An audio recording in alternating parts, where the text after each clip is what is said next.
and receive an extra discount with your donation of can or box food and hygiene products for the Veterans Food Pantry of Omaha. 42 Degrees by your mom's house.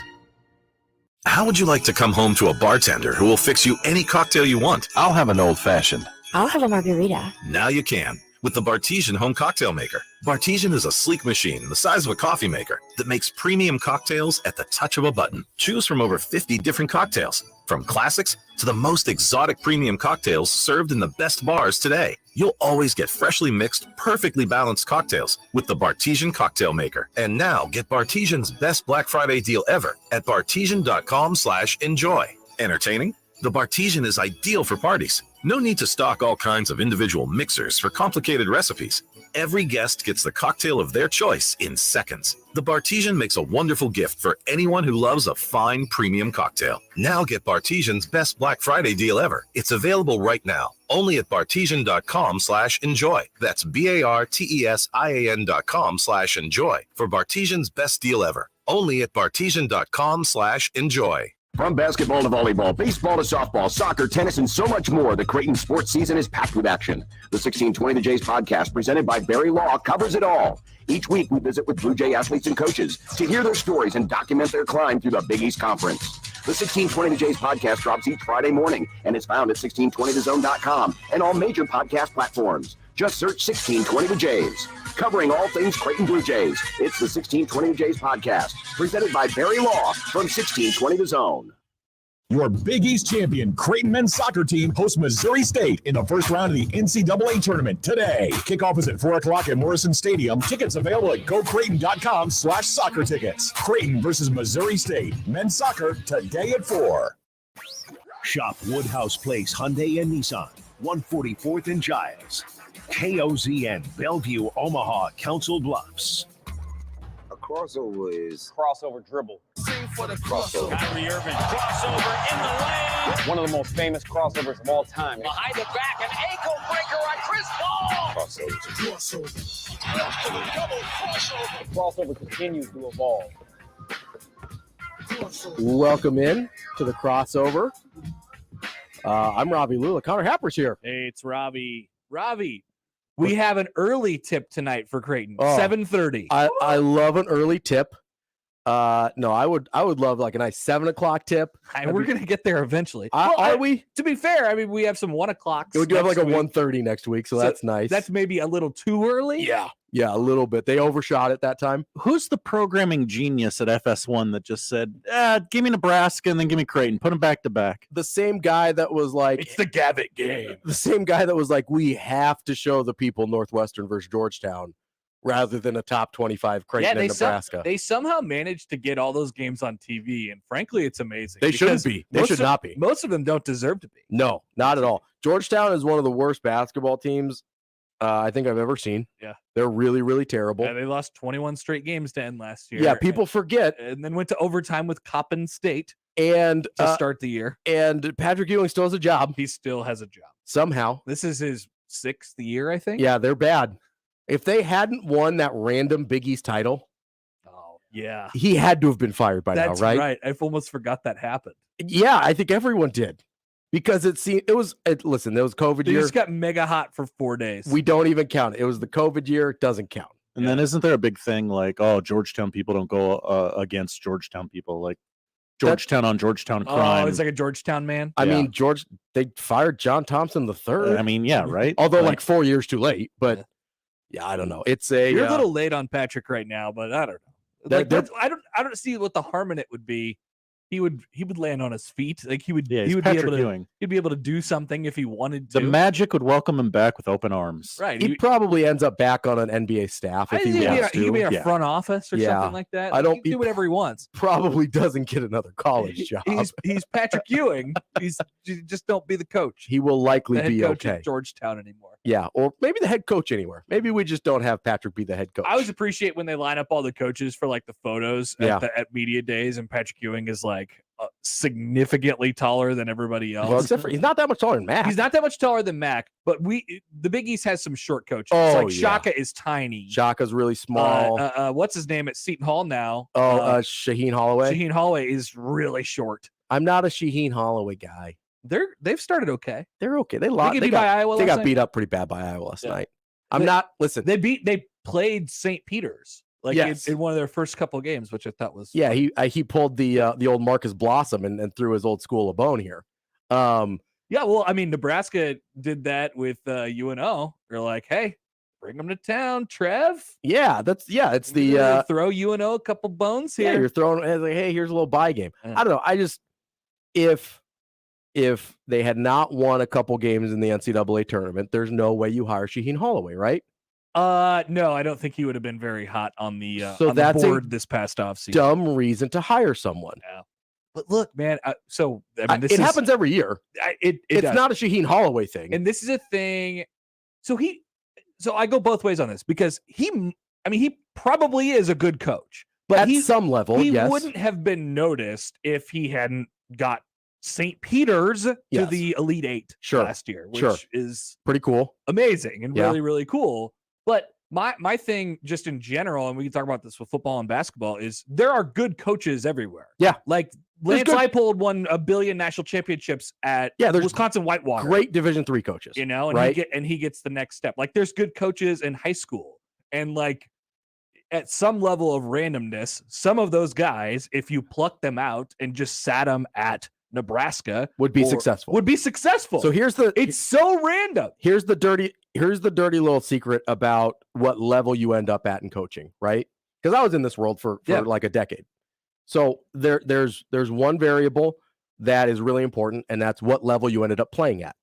That's a hugely important for sure variable in where you end up coaching because you start higher. If you played Division I, you usually and you can get a GA job at Division I if you played Division I instantly, and then you're on a really good path if you're any good at it, right?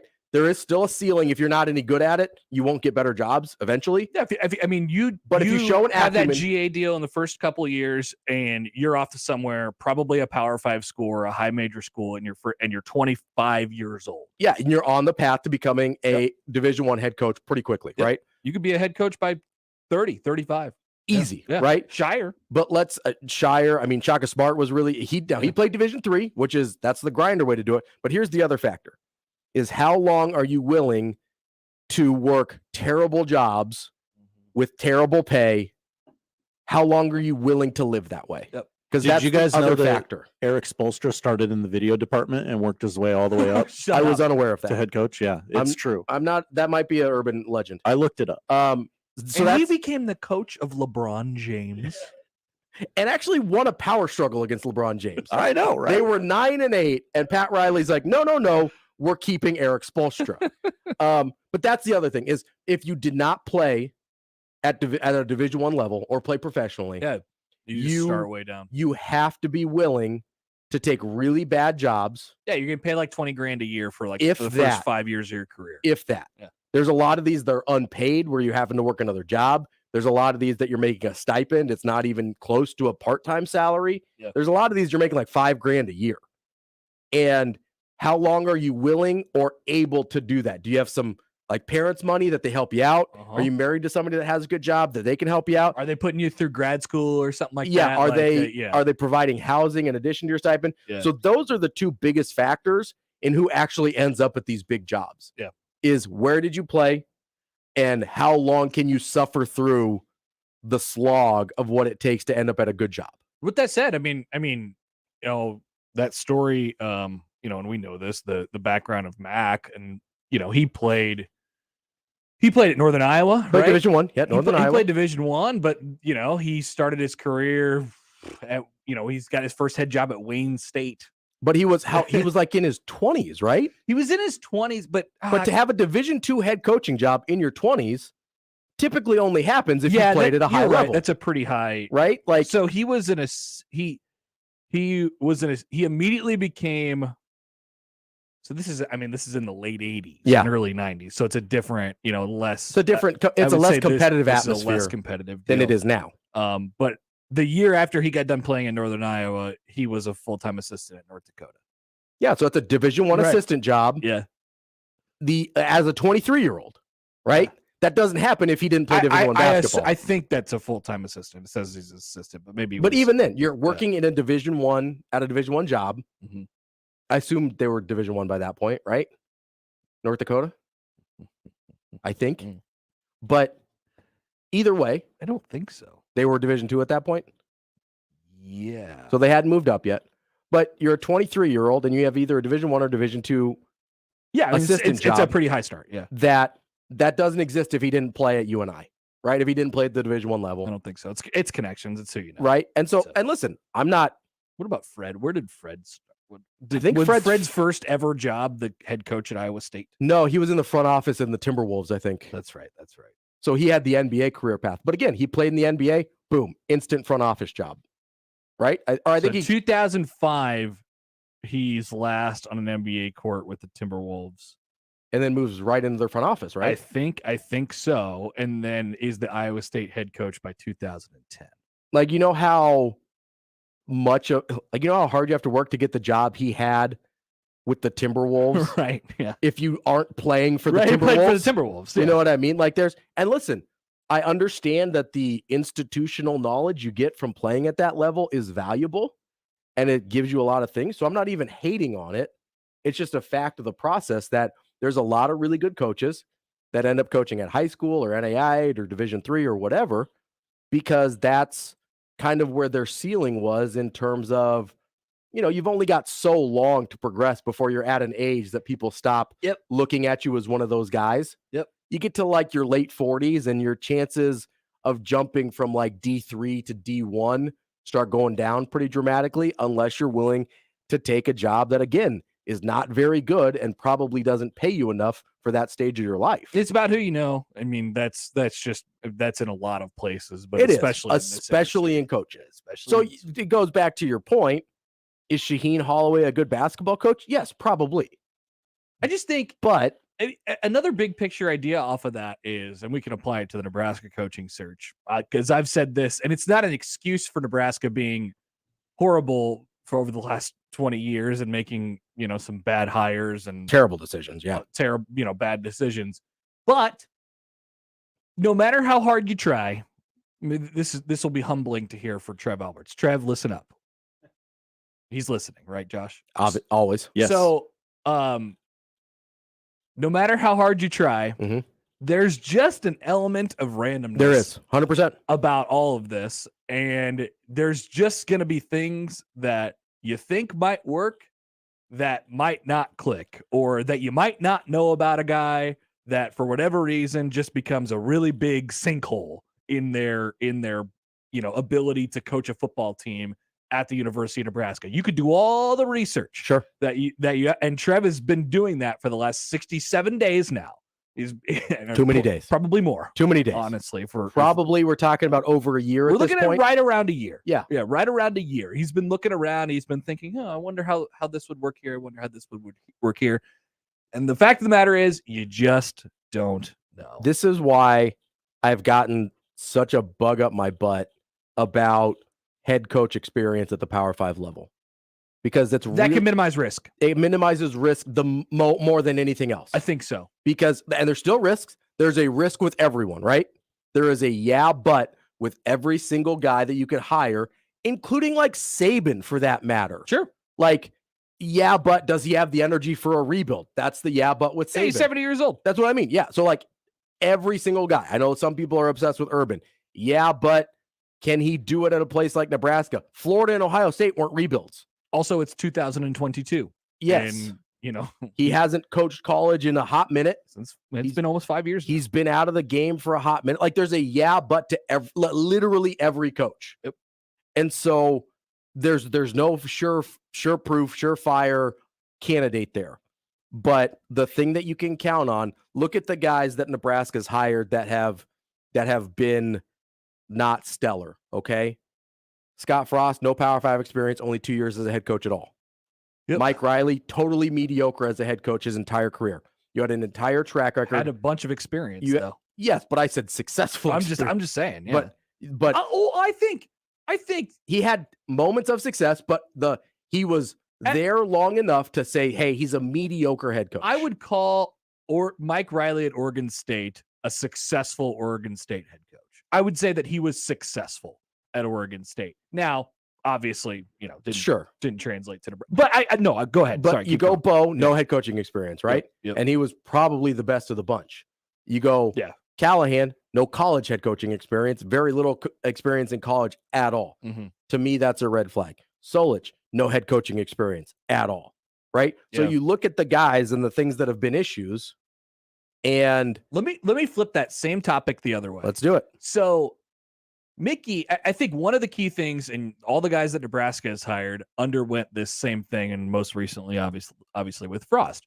Frost had to, and one of the biggest downfalls from him is he learned, but he didn't learn quick enough. He had to learn how to be a head coach at Nebraska. At Nebraska, and also what has to happen with his staff and in the Big Ten and all this stuff, and he didn't adjust quick enough. No. It all caught up with him, and then it buried him eventually, and then all the other stuff sort of fell apart. Mickey has had a year to figure it out. And he's got an idea. Like, I mean, we've asked about it, and he's talked about it. He knows, he's got a vision. Now, could he execute the vision? What kind of staff would he hire? I don't know. But I like that he's had an interim year. I like that part. That is not the sole reason to hire him. Yeah. But that's the experience thing that we're talking about. And it's just a year, and there would be more learning curves along the way as he gets, the full job and sits in that seat long term for the first time. There's no doubt that Mickey Joseph is a smarter, better coach than he was when he took over on September 11th. No, I agree. I agree with that. Here's the problem, though. And he, one more thing on Mickey. He is willing to admit when he was wrong about things. Yes. And, or if he had an idea and it just didn't work out that way, he's saying, you know what? I don't really care.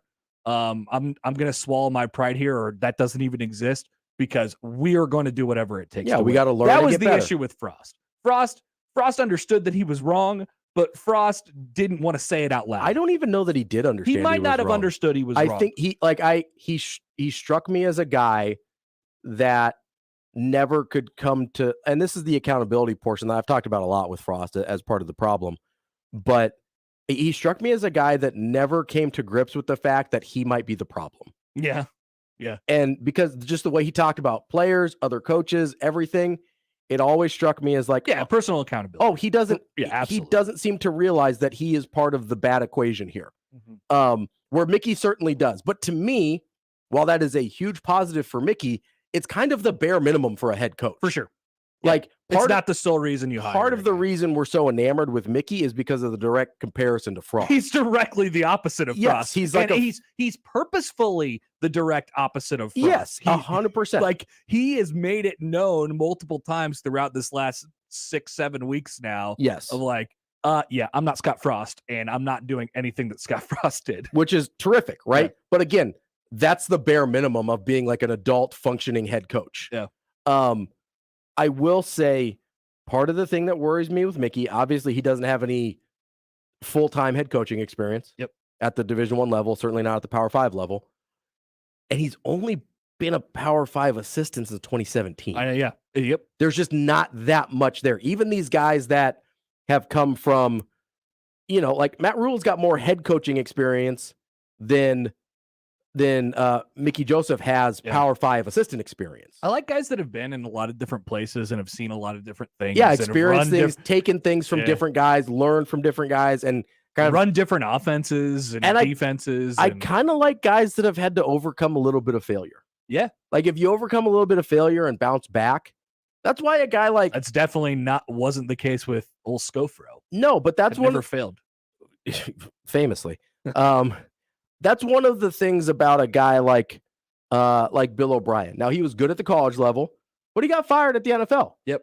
And he's been... Same thing with Rule. Been successful at Alabama. I know Alabama people are not totally in love with him, but I think he's been a good offensive coordinator at Alabama. And Alabama people aren't in love with anything. They get mad at Nick Saban. It's like, guys, chill, okay? It's time to go. It's time to go, Nick. He lost 2 games. He's washed up. Off to the retirement home. Get that old man out of here. Yep. So that's just a weird SEC thing. But I like guys that have had a little bit of adversity in their career and have been able to overcome that and still be successful.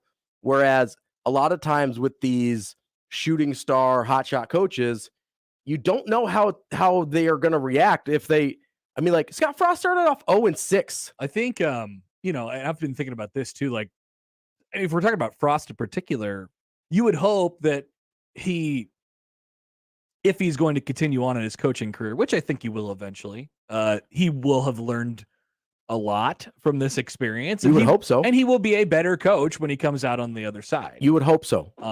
But that's a big if, because we don't know about Frost. We have based on what we've seen, I do question his ability to learn from his experience here. Yeah. Because he was given, it's not like he had a short leash here. He was given ample opportunities to learn here. Yeah, he was. And did not. Or refused to, or could not. I don't know what it was, but there was very little growth there. Yeah. I like guys that have shown, I failed. He did a few things, and there were some things that they realized after 2018 that just weren't going to work in the Big Ten. I think they really admitted that. They really swallowed their pride on that one and said, after 19, right? It was after 19. The whole Big Ten's going to adjust to us thing, not going to work. Like we got to do something else. So we got to change the bodies. I think I talked to Barrett Root about this after the first year. Mm-hmm. And they were like, "Oh yeah, it was a we got to get bigger." Yep, yeah, like we sort of understand. But even going into 2019, the attitude was still, "Hey, this is our year. Yeah. We've got Adrian here. We're gonna get it going. We're gonna win the West." It was after 2019 when they lose 5 out of 6 to end that season, and then into the COVID year where there were all those challenges. Yeah, I heard you guys talk about this morning. That to me, if you didn't learn there, I can't help you. Like I don't know if you have that level of self-awareness in you to get better. Yeah, that Colorado game. look at us. We're rehashing the Frost here. Love it. Always. The Colorado game in 19. Let's go back to Pelini too. All the, all the stuff that they put on Adrian, and he's beat up, and then Wandale leaves after 19, and it's like, oh, we're off to a great start in the offseason. And then COVID happens. Yeah. And Frost has got his own thoughts on that. And sure. And they're standing with the Big Ten, and Bill Moose is like, sure, whatever, go ahead, do what you got to do. Leave the Big Ten if you want to, Scott.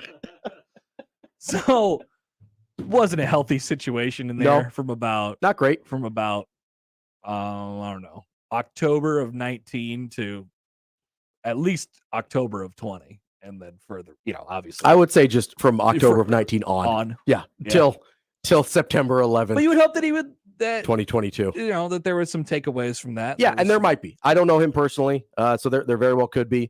I wonder what he would say. Like if Sipple tracked him down, like you can call him whatever. Yeah, and and ask him if he had any regrets or what were his regrets. Do you think he would big time it and just say, no, I thought we did. We just didn't get any good breaks. If that's the case, then you could shut the book on that. It probably would be the same answer he was giving up until the day he was fired, when he was like, "Oh, we just got to catch some breaks," or "Oh, we're a little snake bitten," or whatever. Do you think he's had like a come to Jesus moment, like a come to Jesus inner retrospective of like, I do not. Here's what I did wrong, and here's what we did wrong, and here's what I would have done different. If he hadn't had it in 4.5 years, I don't know that it's happening, because it's not like the firing. It might have happened while he was here, but I just think he always felt like that hole was too big to climb out of, and he was always trying to do something that would get them. That's why he always talked about just winning one game, right? Winning a big game like this or whatever it might be, because he thought that exclusively could turn the hole, get him out of the hole. That shows the flaw in his thinking, for though, sure, right? Yeah. Because, okay, let's say you win the Michigan State game last year. Does that change anything? The Michigan State last year. Like long term, does it change anything? I don't know. That team last year was good, and they just really didn't think they could do it. They just I think 21 Nebraska smokes 22 Nebraska. Oh, yeah, probably. I think that's probably true, but they could run the ball. Listen, when play you defense lose consistently that way, a lot of it's not mentality. A lot of it is you're poorly coached. No, I'm not arguing that. You know what I mean? So absolutely. like maybe you end up 5-7. Maybe it gets you another like a momentum win somewhere along the way. Yeah. So you're saying so like, yeah, I like in the scheme of the season and in Scott Frost's career. Probably not. It probably doesn't change. They're still anything. in the same spot this past because offseason. you're still poorly coached. They still have to fire people. They still have to, turn a whole bunch over in the transfer portal. You still have a bad culture. Yeah. You still have a culture of losing and lack of accountability and all these things. Even if you were to get a couple of those wins along the way, it doesn't change that. Yeah. And that's the problem is that the big win or catching a couple breaks or not being snake bitten or whatever else he was going to say. Yeah, that was tough to hear. It was tough to hear because it's like years. It's like you have to understand. Like what was the watching the same movie? Yeah, same old movie. It's your movie, man. You made the movie, man. Spielberg. All right. You're the director here. You're the writer director of this film. Change the story, right? If Scott Frost was a director, what director would he be? Ooh, what director would he be? That is an excellent question. I want to give a good answer. Let that simmer a little bit. Let that simmer. Michael Bay. What is he like the explosions guy? Lots of explosions, terrible movies. Michael Bay had show though. Had what? Had a show. Like at least like you could watch it and go, you know what? This is terrible, but this is fun. Okay. Sounds like Frost a little bit. Yeah, I was gonna say this is terrible. What it's like. There's a lot of that fun. There's a lot of. It wasn't first. There's a lot of like flashing lights and distractions, but it was at the end of it really bad. I don't know. It's like I don't know. Would you compare it to whoever does like the Fast and Furious movies? There's a lot going on, but it's not that good. Not really anything happening. Like I'm gonna watch it every week. Beautiful garbage. Yes, beautiful garbage. Yeah, find you a beautiful garbage director. Yeah. I mean, I know there's been like 8 different Fast and Furious directors, so that you're kind of they just give everybody a try. Yeah, it's like let's bring in the new guy. Like they're doing at the end of TV shows. They just let the actors direct an episode. It's like I really want to start directing. It's like go for it. Go ahead, take one of these. Yeah, Michael Bay might be that guy. Beautiful garbage. I think, stuff blows up. It's pretty to look at. I think Michael Bay is kind of in the neighborhood that you're talking about there. Okay. Well, Josh, if you think of anything else, maybe Roland Emmerich, who directed Independence Day, The Day After Tomorrow. Okay, now we're talking. 2012, I believe. I think I have a hot take, but I don't know if I want to say it in front of Josh. Don't tell me Independence Day is a bad movie, Ravi. No. I have a director. Oh, okay. Well, lay it on me. No bad ideas. Luhrmann. Okay. What in the hell? That's beautiful garbage. A Certain Style. Beautiful garbage. Moulin Rouge, Elvis, Australia, Gatsby. Yeah, it's beautiful garbage. It looks pretty, but it's not always great. Low-key, Avatar. Really pretty to look at. Kind of a garbage movie. Who did Avatar? James Cameron. So I can't use him as a whole. That's the Titanic guy, right? Yeah. Titanic, Terminator. Those were good. I can't use him as a whole, but Avatar is a very good example of beautiful garbage. Really pretty to look at. Are we sure about the beautiful garbage part? Well, I think we thought it was beautiful at times. Because listen, if a director is just straight garbage, we probably haven't heard of him. Yeah, you don't get too many cracks at it. Yeah. Like, there's not a lot of redeeming factors. If there's no redeeming factors, like you probably has not made something we've seen. Okay, well, that's not my wheelhouse, so I'll let you guys. I'm gonna go Roland Emmerich. Roland Emmerich. All right. His movies are worse than Michael Bay movies, and they kind of do the same thing, but his movies are worse. I can deal with that. You guys are crazy. I can deal with that. The 1998 Godzilla reboot. Oh, that was pretty bad. Yeah, anyway, that was pretty bad. An element of randomness. There is an element of there randomness. is, but that's why. Who could have predicted that Scott Frost? I mean, if we had looked a little closer, probably. But that's not in it. The things that failed him were not in the resume. Maybe partially. The resume was light. The lack of experience, the resume was light. But the lack of experience wouldn't have told you how it went down. No, it wouldn't have told you how it went down, but it maybe would have raised some red flags. Here's the thing about Scott Frost, is if he was not the national championship winning quarterback at Nebraska, we would have been much more critical of looking at him. Yeah. Right? Maybe you still make the hire. Maybe you, because he was a hot commodity when he was coming off that year, right? But I think we look a little closer. Well, there was also we look a little closer, right? Oh, there's no doubt. Yes. But here's the other thing in this: randomness and timing. Timing is a big deal. Who's available? Who's hot? Who's not? What other jobs are open? What other jobs are open? And maybe the who's hot, who's not thing shouldn't matter as much as it does. And I wouldn't disagree with that. Because let's say look at the 2017 cycle. Yeah, the best coach that was hired that I mean, I guess Chip Kelly, who it took 3 years, but he looks like he's turned it around at UCLA. It's happening now. I think the best hire that cycle was probably Jonathan Smith at Oregon State. It took like 4 years there, but it looks like it's pretty good now. Everybody else has been fired. Wasn't Cristobal in that cycle at Oregon? He did good at Oregon. He did well at Oregon. Yeah, he left, but he wasn't fired. He did well at Oregon. Yes, I think so. Yeah. But that was Willie Taggart was very bad. Yeah, it was very, very bad. Really bad. Part of it though is there was like Chad Morris was hired that cycle. Yeah, like that was the Arkansas. That was the Dan Mullen cycle. Was that Florida? Yeah, because remember they were after Frost. Oh yeah, that's right. Yeah, Chip Kelly's the best hire out of that cycle. Chip Kelly / Jonathan Smith. Yeah, and so you have to think about those. So like, let's say they fired Frost. Who was out there? Let's say they fired Frost last year. You know how many jobs were open last year? How many big jobs ended up being open last year? A bunch. Nebraska probably ends up with, as much as I thought he should have been fired last year, and as much as I kind of have hated this season because of just it feels like a total waste. Mm-hmm. Is Nebraska probably ends up with a better guy this year than they do last year. Yeah. And like, let's say it ends up being Matt Rule, right? Matt Rule's not available last year. For sure. Right? Yeah. Like, I don't know if he's going to end up being the head coach. If he does, I don't know if he's going to end up being good, but I think most people agree he's a good candidate. Yeah. I don't know if they end up hiring a coach even this time that is quote unquote available, but you know what I mean? Right. But last offseason, you're fighting USC and Oklahoma, which would be categorized as better Oklahoma, jobs than Nebraska. LSU. Yeah. Oregon, Miami, Notre Dame. Yeah, Leipold hadn't come around yet, and I would say you wouldn't have been hiring a 2-10 Leipold.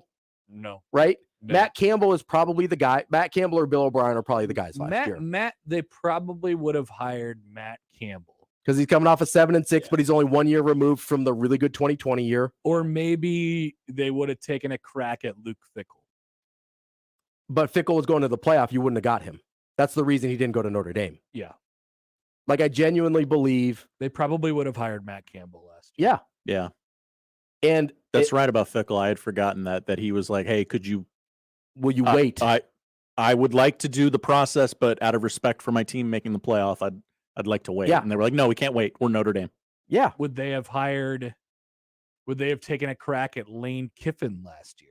Maybe. They probably always would have taken a crack at Lane Kiffin. But yeah, the candidates are really different. They are.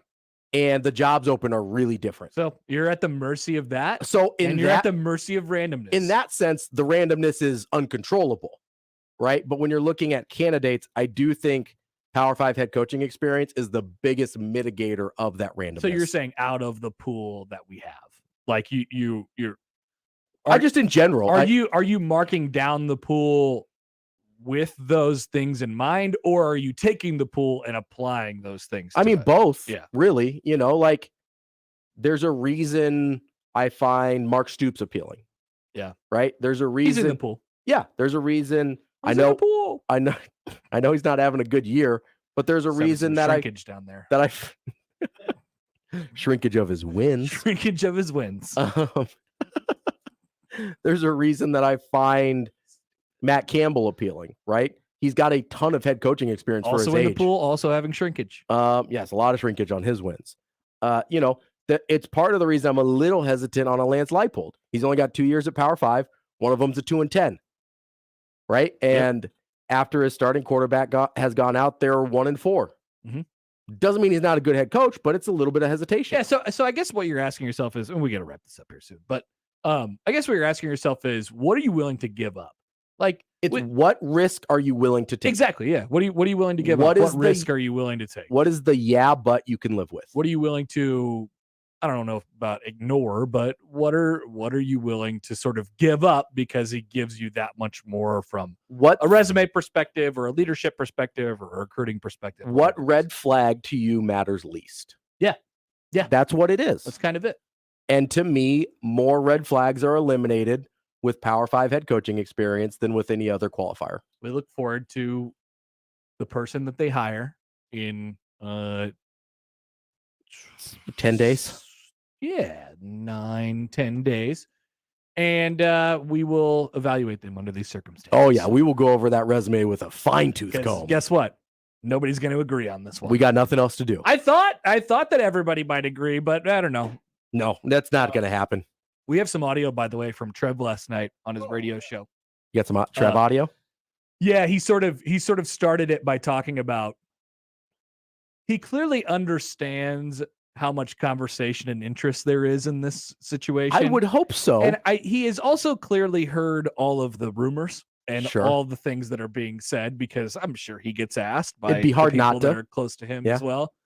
So he gave hey, everybody, calm down. It's gonna be night. Can you wait 10 more days? 10 more days, you're gonna have your answer. That's basically what he said last night. Yeah, he didn't give a timeline, but he was just like, hey, calm down. Chill the bleep out message boards. He kind of gave us the Aaron Rodgers relax. Just relax. Can we make it though? Can we make it one more week and a half? We're going to be at 75 days. I'll tell you what we cannot do. 2 more weeks. No. If it goes... Not happening, Trev. If it goes... You can tell us to calm down all you want, but if it goes 2 more weeks, we're done. We are burning this thing down. We're out of here. All right. Thank you, Rob. I think that's it. Yeah, I think we covered a lot. All right. All right, we'll start things off on a Thursday next. That's the crossover.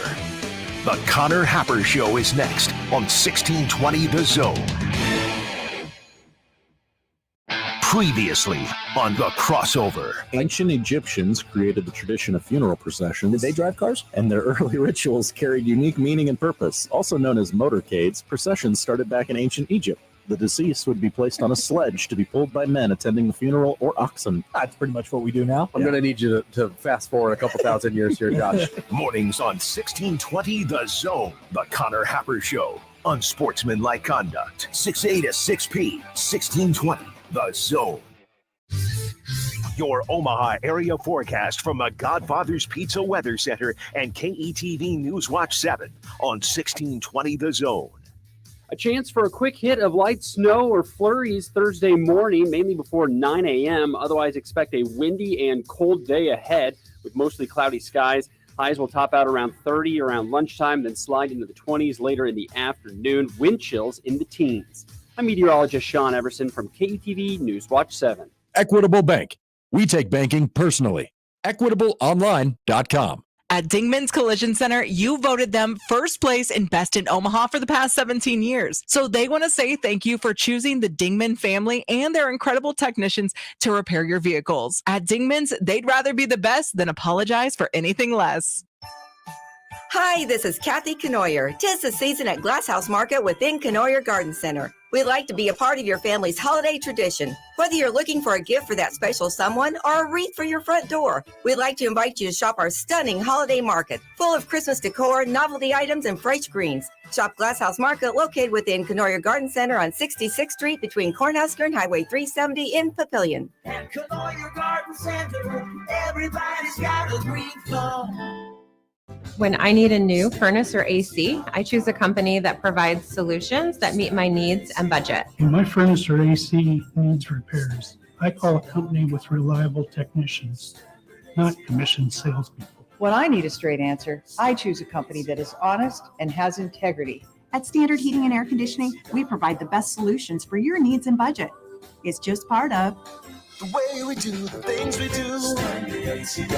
Carrier, turn to the experts. Your Big East champion, Creighton men's soccer team, hosts Missouri State in the first round of the NCAA tournament today. Kickoff is at 4 o'clock at Morrison Stadium. Tickets available at gocreighton.com/soccer tickets. Creighton versus Missouri State. Men's soccer today at 4. Scott Graham here from Westwood One. Thursday night football is coming up from historic Lambeau Field with Aaron Rodgers and the Packers hosting Derrick Henry and the Tennessee Titans, with both coming off a win last week. Kevin Kugler and Ben Lieber will call the action on air and on the free live stream sponsored by AutoZone. Join us for the Titans at the Packers on Thursday night football. Right here on 1620, The Zone. You're the one who protects the flock, and that requires an eye for detail. Because when safety and well-being are on the line, it's the details that can save lives. Even when no one else is watching, you see everything. Grainger gets you, and we're here for you, and all the ones who get it done with a wide range of safety products and solutions, plus board-certified safety consultants here to answer your questions. Call, click Grainger.com, or just stop by. Grainger, for the ones who get it done. O'Reilly. Count on the professional parts people at O'Reilly Auto Parts to recommend the best products for your vehicle and budget. Get maximum cooling system performance for 10 years or 300,000 miles with peak long life universal pre-mixed antifreeze and coolant. Now just $3.99 after mail-in rebate. Limits apply. Stop by O'Reilly Auto Parts today or visit O'ReillyAuto.com. O'Reilly Auto Parts. This is Scott Schultz from Host Coffee. 2022 marks our 50th year and business has never been better. We continue to grow and add new customers. Many employers are looking for new ideas for their staff as people return to the office. Our pantry service is a great office amenity for staff and guests. Fresh food, snacks, coffee, water, and other beverages for employees and guests. Enhance your office experience with pantry service from Host Coffee. Learn more at hostcoffee.net. Finding great candidates to hire can be like, well, trying to find a needle in a haystack. Sure, you can post your job to some job board, but then all you can do is hope the right person comes along, which is why you should try ZipRecruiter for free at ZipRecruiter.com/radio. ZipRecruiter doesn't depend on candidates finding you. It finds them for you. Its powerful technology identifies people with the right experience and actively invites them to apply to your job. You get qualified candidates fast. So while other companies might deliver a lot of hay, ZipRecruiter finds you what you're looking for. The needle in the haystack. See why 4 out of 5 employers who post a job on ZipRecruiter get a quality candidate within the first day. ZipRecruiter, the smartest way to hire. And right now, you can try ZipRecruiter for free. That's right, free at ZipRecruiter.com/radio. That's ZipRecruiter.com/radio. ZipRecruiter.com/radio. Make the right call, fans. The Rooferees at John Higgins Weather Guard. Rooferees. It's the Connor Happer Show. Are we sure we want to do this? Could you, make an announcement that we're ready? It's the Connor Happer Show on 1620, The Zone. I just realized I should probably get on the stream. Yeah, get on the stream, Connor. Instead of just sitting around for the last 5 minutes. Hop on the stream. Suppose it's a halfway decent idea. Let the people see your pretty face. Yeah, I mean that's what they came here for, right? Exactly what they came here for. All right, so I'll do that shortly as I set things up here. But welcome everybody. Happy Thursday. It's already Thursday. And it's the Connor Happer Show here on 1620 The Zone. And on 1620thezone.com, Connor Happer and Josh Odson with you as we move into day number 67 of the coaching search now. Feels like a lifetime. Here I am, Josh. I'm in the stream. There you are. Welcome. Hi, everybody. Hello. A lot of you had great thoughts on what director the Scott Frost era at Nebraska would be, what movie director. This is not my expertise. This is not my wheelhouse, Josh. That's why I just left it off to you guys, the movie buffs over there. I appreciate that. But we have some good suggestions. You were a good teammate letting us into the conversation like that. M. Night Shyamalan came up a couple of times. It did. That's not a bad comp. Aloy's Gravy on Twitter. Don't know what that means, but I like it. He is M. Night Shyamalan. Always trying to have a twist with his offense and thinks he's playing 4D cheese, it says. I think it's supposed to be chess. I think so. But ends up sucking. Is that what happens in M. Night Shyamalan movies? I know that there's a twist and they always end up being bad. Except for the first couple times, which could be compared to UCF, right? Yeah, like The Sixth Sense was pretty good. Yeah. It was a good twist. Yeah, that I mean, it hasn't aged well because everyone knows the end. the movie's now. still good. The movie's good, but it like everybody knows what happens. Yeah. It'll never be as shocking. That was a made for movie theaters movie. Mm-hmm. It'll never be as shocking as it was the first Just time to hear around. that gasp in the theater Oh my as everyone God! gradually realized they it. figured it out. Realized it at different times. Yep. Husker follower said M. Night. Always a twist at the end. Okay. And then we get this awfully critical one. Geez, Dave. I think there's a few reasons to be critical of the Scott Frost era. You think so, huh? He says, a little behind. Here's my Scofro director comp. A 10-year-old with a cell phone. They produce garbage videos that are a little more than turning on a camera and seeing what happens, but are convinced that they're about to go viral on YouTube. There's a lot of kernels of truth in that. I'll just go ahead and say it. So not a movie director at all.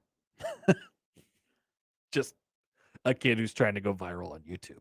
But technically, like, you're pointing a camera, you're telling people what to shoot, and you're planning it all. And I imagine a 10-year-old would not be so keen on meetings either. Hopefully the margs are off. Yeah, off limits there. Yeah. We'll talk some hoops today on the show. Jacob Padilla will join us next. Basketball Jones. We'll talk about that Creighton, Nebraska women's game a couple nights ago. And then a State of Nebraska filled night on FS1.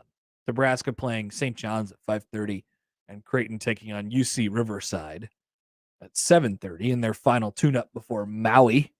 Jim Maui. The Maui Jim Maui Invitational. Schedule's going to be kind of weird on that one next week. I will say this. Their first game is on Monday at 1:30. So we'll be off the air at 1 on Monday. That is correct. Little short show for Jay's basketball. Short show on a short week. Short week. Hey, the less we get to talk. Actually, you know what? No, I'm going to stop having a bad attitude about this. You hate the Thanksgiving conversations that you have to have on talk radio. No, not that. Okay. I'm talking about the end of the season for Nebraska football. Oh, yeah. That. Everyone's like, get to the end of it. And I've said that a whole bunch of times. And I still want to get to the end of it. But here's what I'll say. And this is not what a lot of people, we have not talked about the game at all this week. And it's Wisconsin week. There's a game this week? There is a football game on Saturday at Memorial Stadium at 11 o'clock. And I think Nebraska has a chance to win. The line keeps crashing down. Does it? I haven't paid attention to it all week. It was 13.5. Now it's 10.5. Yeah. Casey's back. I think Nebraska has a chance to win. I think Nebraska has a chance to cover. Certainly. And if you get to the third and fourth quarter and Nebraska is involved in a game with Wisconsin, Memorial Stadium's going to come alive. So, I don't know. Maybe we will have a lot to talk about on Monday but we have to keep it in context and in perspective here. The football games are only a distraction for us at this point, but they can be a good distraction or a bad distraction. They could be watching an M. Night Shyamalan movie or a YouTube video from a 10-year-old. The Happening felt like both. Josh, the movie buff, is with us here. And then the same thing on a short week, and then yes, we can finally turn our attention completely and fully without having the guilt. Do you have guilt as we've been talking about the coaching search this entire time? Nebraska fans occasionally attempt to make you guilty that you're talking about the coaching search and there's still a few games left in the regular season.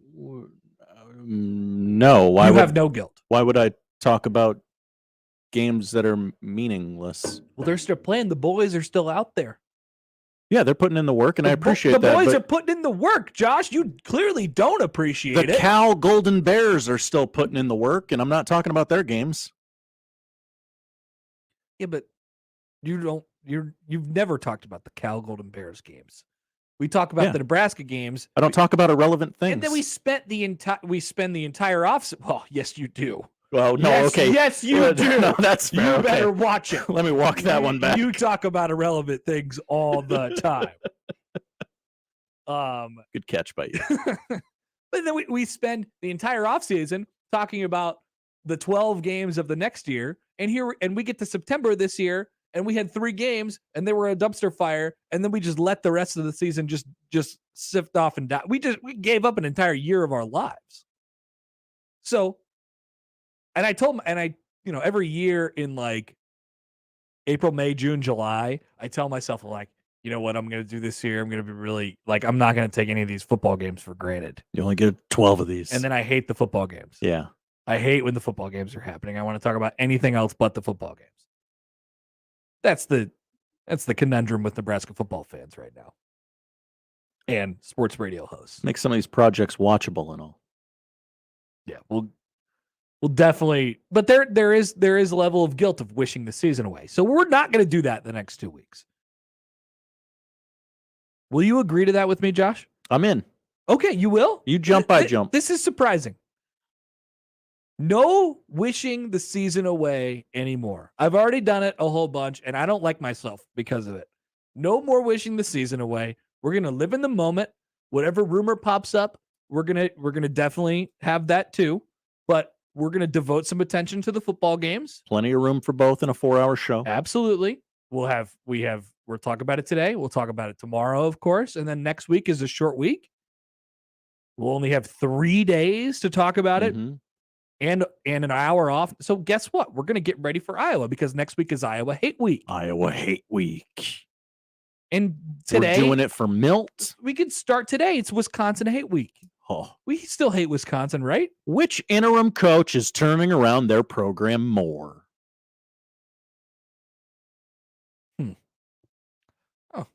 Well, I would say that Jim Leonard is probably. I think he's probably going to be the full-time head coach there. So. Yeah. By the way, Mickey Joseph talking right now. Speaking of interim coaches, Mickey Joseph says Casey Thompson, he's going to play tomorrow.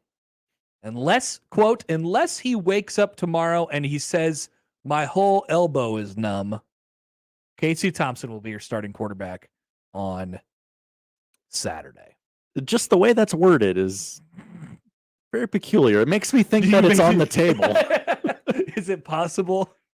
What if Casey Thompson wakes up and his arm had fallen off? Slept on it wrong, coach. Yeah, he should have went with that one instead. Yeah, unless he wakes up tomorrow and his whole arm just fell off his body. Fell off. He's going to play tomorrow. He's going to play on Saturday.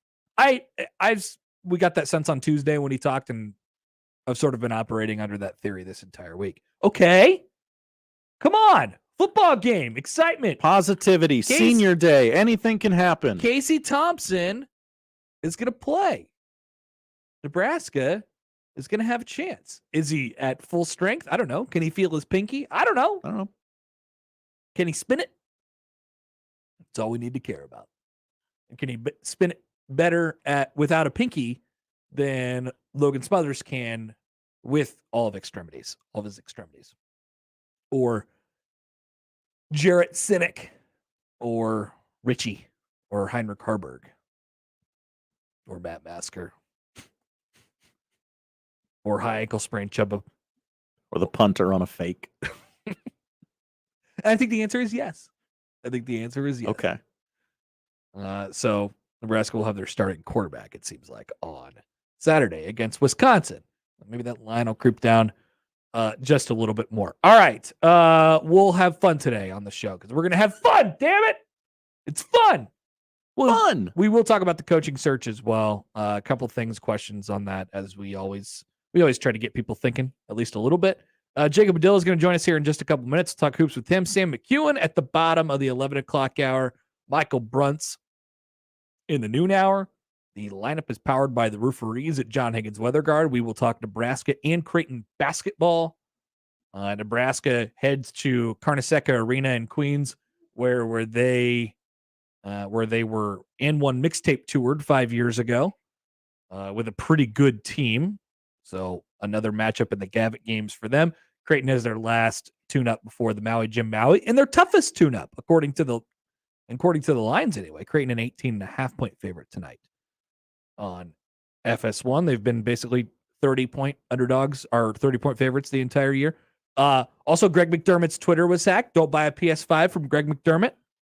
Whatever you do. Oh, I was assured that it was a real deal, good to go, pristine PS5. So all I got to do is I got a whole bunch of extras. All I got to do is pay me $150. Also, I'll give you some tickets to the game. Also, Greg told me there were hot local singles in my area. Oh, did he have one of those too? I don't know. I think they got it out. I think they got the tweet deleted after a while. Okay. But there was a minute there where I thought you could just pay Greg McDermott $150 and he'd give you a PS5 and courtside seats. Sweet deal for Christmas time. It's a great little bundle. He should offer that in real life. He should knock on people. He should knock on Creighton boosters' doors and hand them PS5s and courtside seats. Yeah. Little trade ski, raise some funds. We have Trev audio from last night where he tells everybody to chill the bleep out. Direct quote. Mickey Joseph on the quarterback situation. And we'll maybe get a little time to talk college football playoff today as well. All right. Jacob Padilla of Hale Varsity. He'll join the show next on 1620 The Zone. Caller 4 right now. 402-951-1620. Qualifies for 1620 The Zone's 4-quarter pick'em. It's your chance to pick 4 football games correctly against the spread to win $1,620. Call 402-951-1620. Call now to qualify with 1620 The Zone. The college basketball season is here, and if you're looking for tickets to the biggest games, be sure to check out ticketsforless.com. Whether you love the Huskers, Creighton, or UNO, ticketsforless.com has the best selection of seats with all no per ticket fees. Plus, you can save on every ticket when you order using the promo code THEZONE at ticketsforless.com. That's right. Simply enter the code THEZONE at checkout, and you'll save on basketball tickets to Nebraska, Creighton, and UNO. And you'll save just because you're listening to the show as well. Shop for seats for your favorite events now and save at ticketsforless.com. Brent Rasmussen of Mortgage Specialists. When is the best time to buy a house? The answer is now. It's always now. With interest rates creeping up, the real estate market has slowed down, except for the people that were planning on upgrading their home because of life changes. But the one thing we want to let people know is, even if you buy a house now at the higher rate, we anticipate rates to fall. That means you can buy your house now and refinance down the road. Lots of folks think waiting this out is a good strategy. The trouble is values keep rising, so waiting doesn't really help. Plus, if rates come back down, the market will just get busy again, meaning you'll be competing against more buyers with multiple offers, and you might not get the house that you want. We're seeing the market starting to get back to normal, which is a good thing for buyers and sellers. Click mtg-specialists.com. NMLS number 5918, Equal Housing Lender. Last year, 42 Degrees Veterans Day promotion was a huge success. Besides the thousands of dollars of food and toiletries donated, 42 Degrees wrote a check for $2,000 to the Veterans Food Pantry. So, help a veteran and help yourself to an extra discount. 5% for 2 items, 10% for 4 items, or 15% for 6 items. So let's show our support to our veterans in 2022 and make this Veterans Day even better. 42 Degrees, your source for CBDs, Kratom, and Delta products. By your mom's house. How would you like to come home to a bartender who will fix you any cocktail you want? I'll have an old-fashioned. I'll have a margarita. Now you can with the Bartesian Home Cocktail Maker. Bartesian is a sleek machine the size of a coffee maker that makes premium cocktails at the touch of a button. Choose from over 50 different cocktails, from classics to the most exotic premium cocktails served in the best bars today. You'll always get freshly mixed, perfectly balanced cocktails with the Bartesian Cocktail Maker. And now get Bartesian's best Black Friday deal ever at bartesian.com/enjoy. Entertaining? The Bartesian is ideal for parties. No need to stock all kinds of individual mixers for complicated recipes. Every guest gets the cocktail of their choice in seconds. The Bartesian makes a wonderful gift for anyone who loves a fine premium cocktail. Now get Bartesian's best Black Friday deal ever. It's available right now, only at bartesian.com/enjoy. That's BARTESIAN.com/enjoy for Bartesian's best deal ever, only at bartesian.com/enjoy. From basketball to volleyball, baseball to softball, soccer, tennis, and so much more, the Creighton sports season is packed with action. The 1620 The Jays podcast, presented by Barry Law, covers it all. Each week, we visit with Blue Jay athletes and coaches to hear their stories and document their climb through the Big East Conference. The 1620 The Jays podcast drops each Friday morning, and it's found at 1620thezone.com and all major podcast platforms. Just search 1620 The Jays. Covering all things Creighton Blue Jays, it's the 1620 The Jays podcast, presented by Barry Law from 1620 The Zone. Let me guess. Unknown caller? You could reduce the number of unwanted calls and emails with online privacy protection. The latest innovation from Discover will help regularly remove your personal info, like your name and address, from 10 popular people search websites that could sell your data. And we'll do it for free. Activate in the Discover app. See terms and learn more at discover.com/online privacy protection. Finding great candidates to hire can be like, well, trying to find a needle in a haystack. Sure, you can post your job to some job board, but then all you can do is hope the right person comes along, which is why you should try ZipRecruiter for free at ziprecruiter.com/radio. ZipRecruiter doesn't depend on candidates finding you. It finds them for you. Its powerful technology identifies people with the right experience and actively invites them to apply to your job. You get qualified candidates fast. So while other companies might deliver a lot of hay, ZipRecruiter finds you what you're looking for. The needle in the haystack. See why 4 out of 5 employers who post a job on ZipRecruiter get a quality candidate within the first day. ZipRecruiter, the smartest way to hire. And right now, you can try ZipRecruiter for free. That's right, free at ZipRecruiter.com/radio. That's ZipRecruiter.com/radio. ZipRecruiter.com/radio. How would you like to come home to a bartender who will fix you any cocktail you want? I'll have an old-fashioned. I'll have a margarita. Now you can with the Bartesian home cocktail maker. Bartesian is a sleek machine the size of a coffee maker that makes premium cocktails at the touch of a button. Choose from over 50 different cocktails, from classics to the most exotic premium cocktails served in the best bars today. You'll always get freshly mixed, perfectly balanced cocktails with the Bartesian cocktail maker. And now get Bartesian's best Black Friday deal ever at bartesian.com/enjoy. Entertaining? The Bartesian is ideal for parties. No need to stock all kinds of individual mixers for complicated recipes.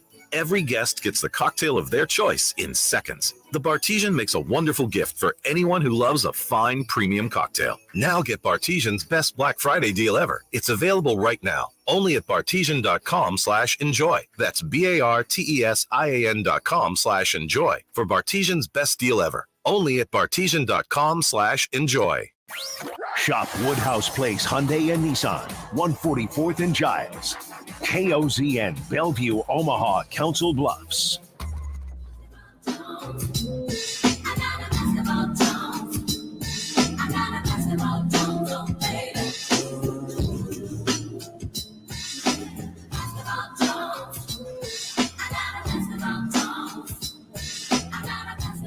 And now, the only cure for our basketball Jones. Hail Varsity's Jacob Padilla on the Connor Happer Show on 1620 The Zone, baby. Maybe that's why. I got to get some clarity from a comment from Trev Alberts last night. You know, this is the time of year we're diving into every little detail of what Trev Alberts says, every word that comes out of his mouth. I haven't heard the audio on this. I listened to most of Trev last night, but I didn't catch this part. It's a tweet from Evan Bland. Alberts was asked about Thanksgiving food and counters with a good question. If people love turkey so much during the holiday, why don't they have it more often during the year? Now, was Trev insinuating that people shouldn't like turkey as much as they do, or that we should actually just be eating turkey more often as like an every meal, every day type of meal? We'll have to get some clarity on this. More discussion later on. Jacob Padilla joins us now on the Les Hills Harley-Davidson hotline. Hi, Jacob. Hi, Connor. Thoughts on turkey? It's good. I like it. I agree. Good take. Good take. People right around this time of year have their crusade against turkey, and I don't like when that happens. I like to defend turkey. including our friend Ravi Luba. Yeah. Oh yeah. Oh yeah. He's the biggest offender of this. He loves to say Turkey's bad. Turkey's not good.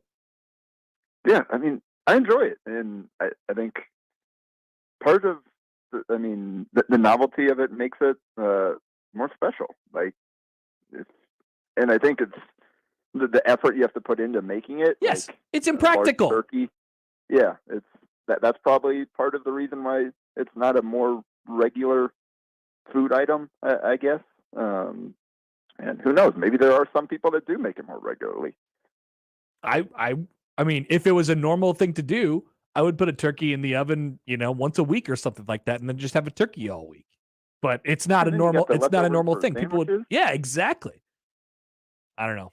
So this is the time of year we have to defend. We have to defend Turkey. But from Turkey, we move to basketball. Thoughts on a game Tuesday night that didn't end up being quite as fun as we once thought it was, as Creighton sort of looked like a buzzsaw. Nebraska didn't play very well on the women's side. I guess what'd you take away from the environment and just the entire thing on Tuesday night? Yeah, Creighton apparently defended Nebraska like we're defending Turkey here. 51 points. Yikes. Yep. It definitely was disappointing, just based on what we thought it had the potential to be and where both teams were. And I mean, last year's game was really ugly, but at least it was competitive. This one wasn't even competitive. About midway through the first half, it was kind of over. Nebraska had one run there where they had the couple buckets in a row. They fell behind end of the second quarter.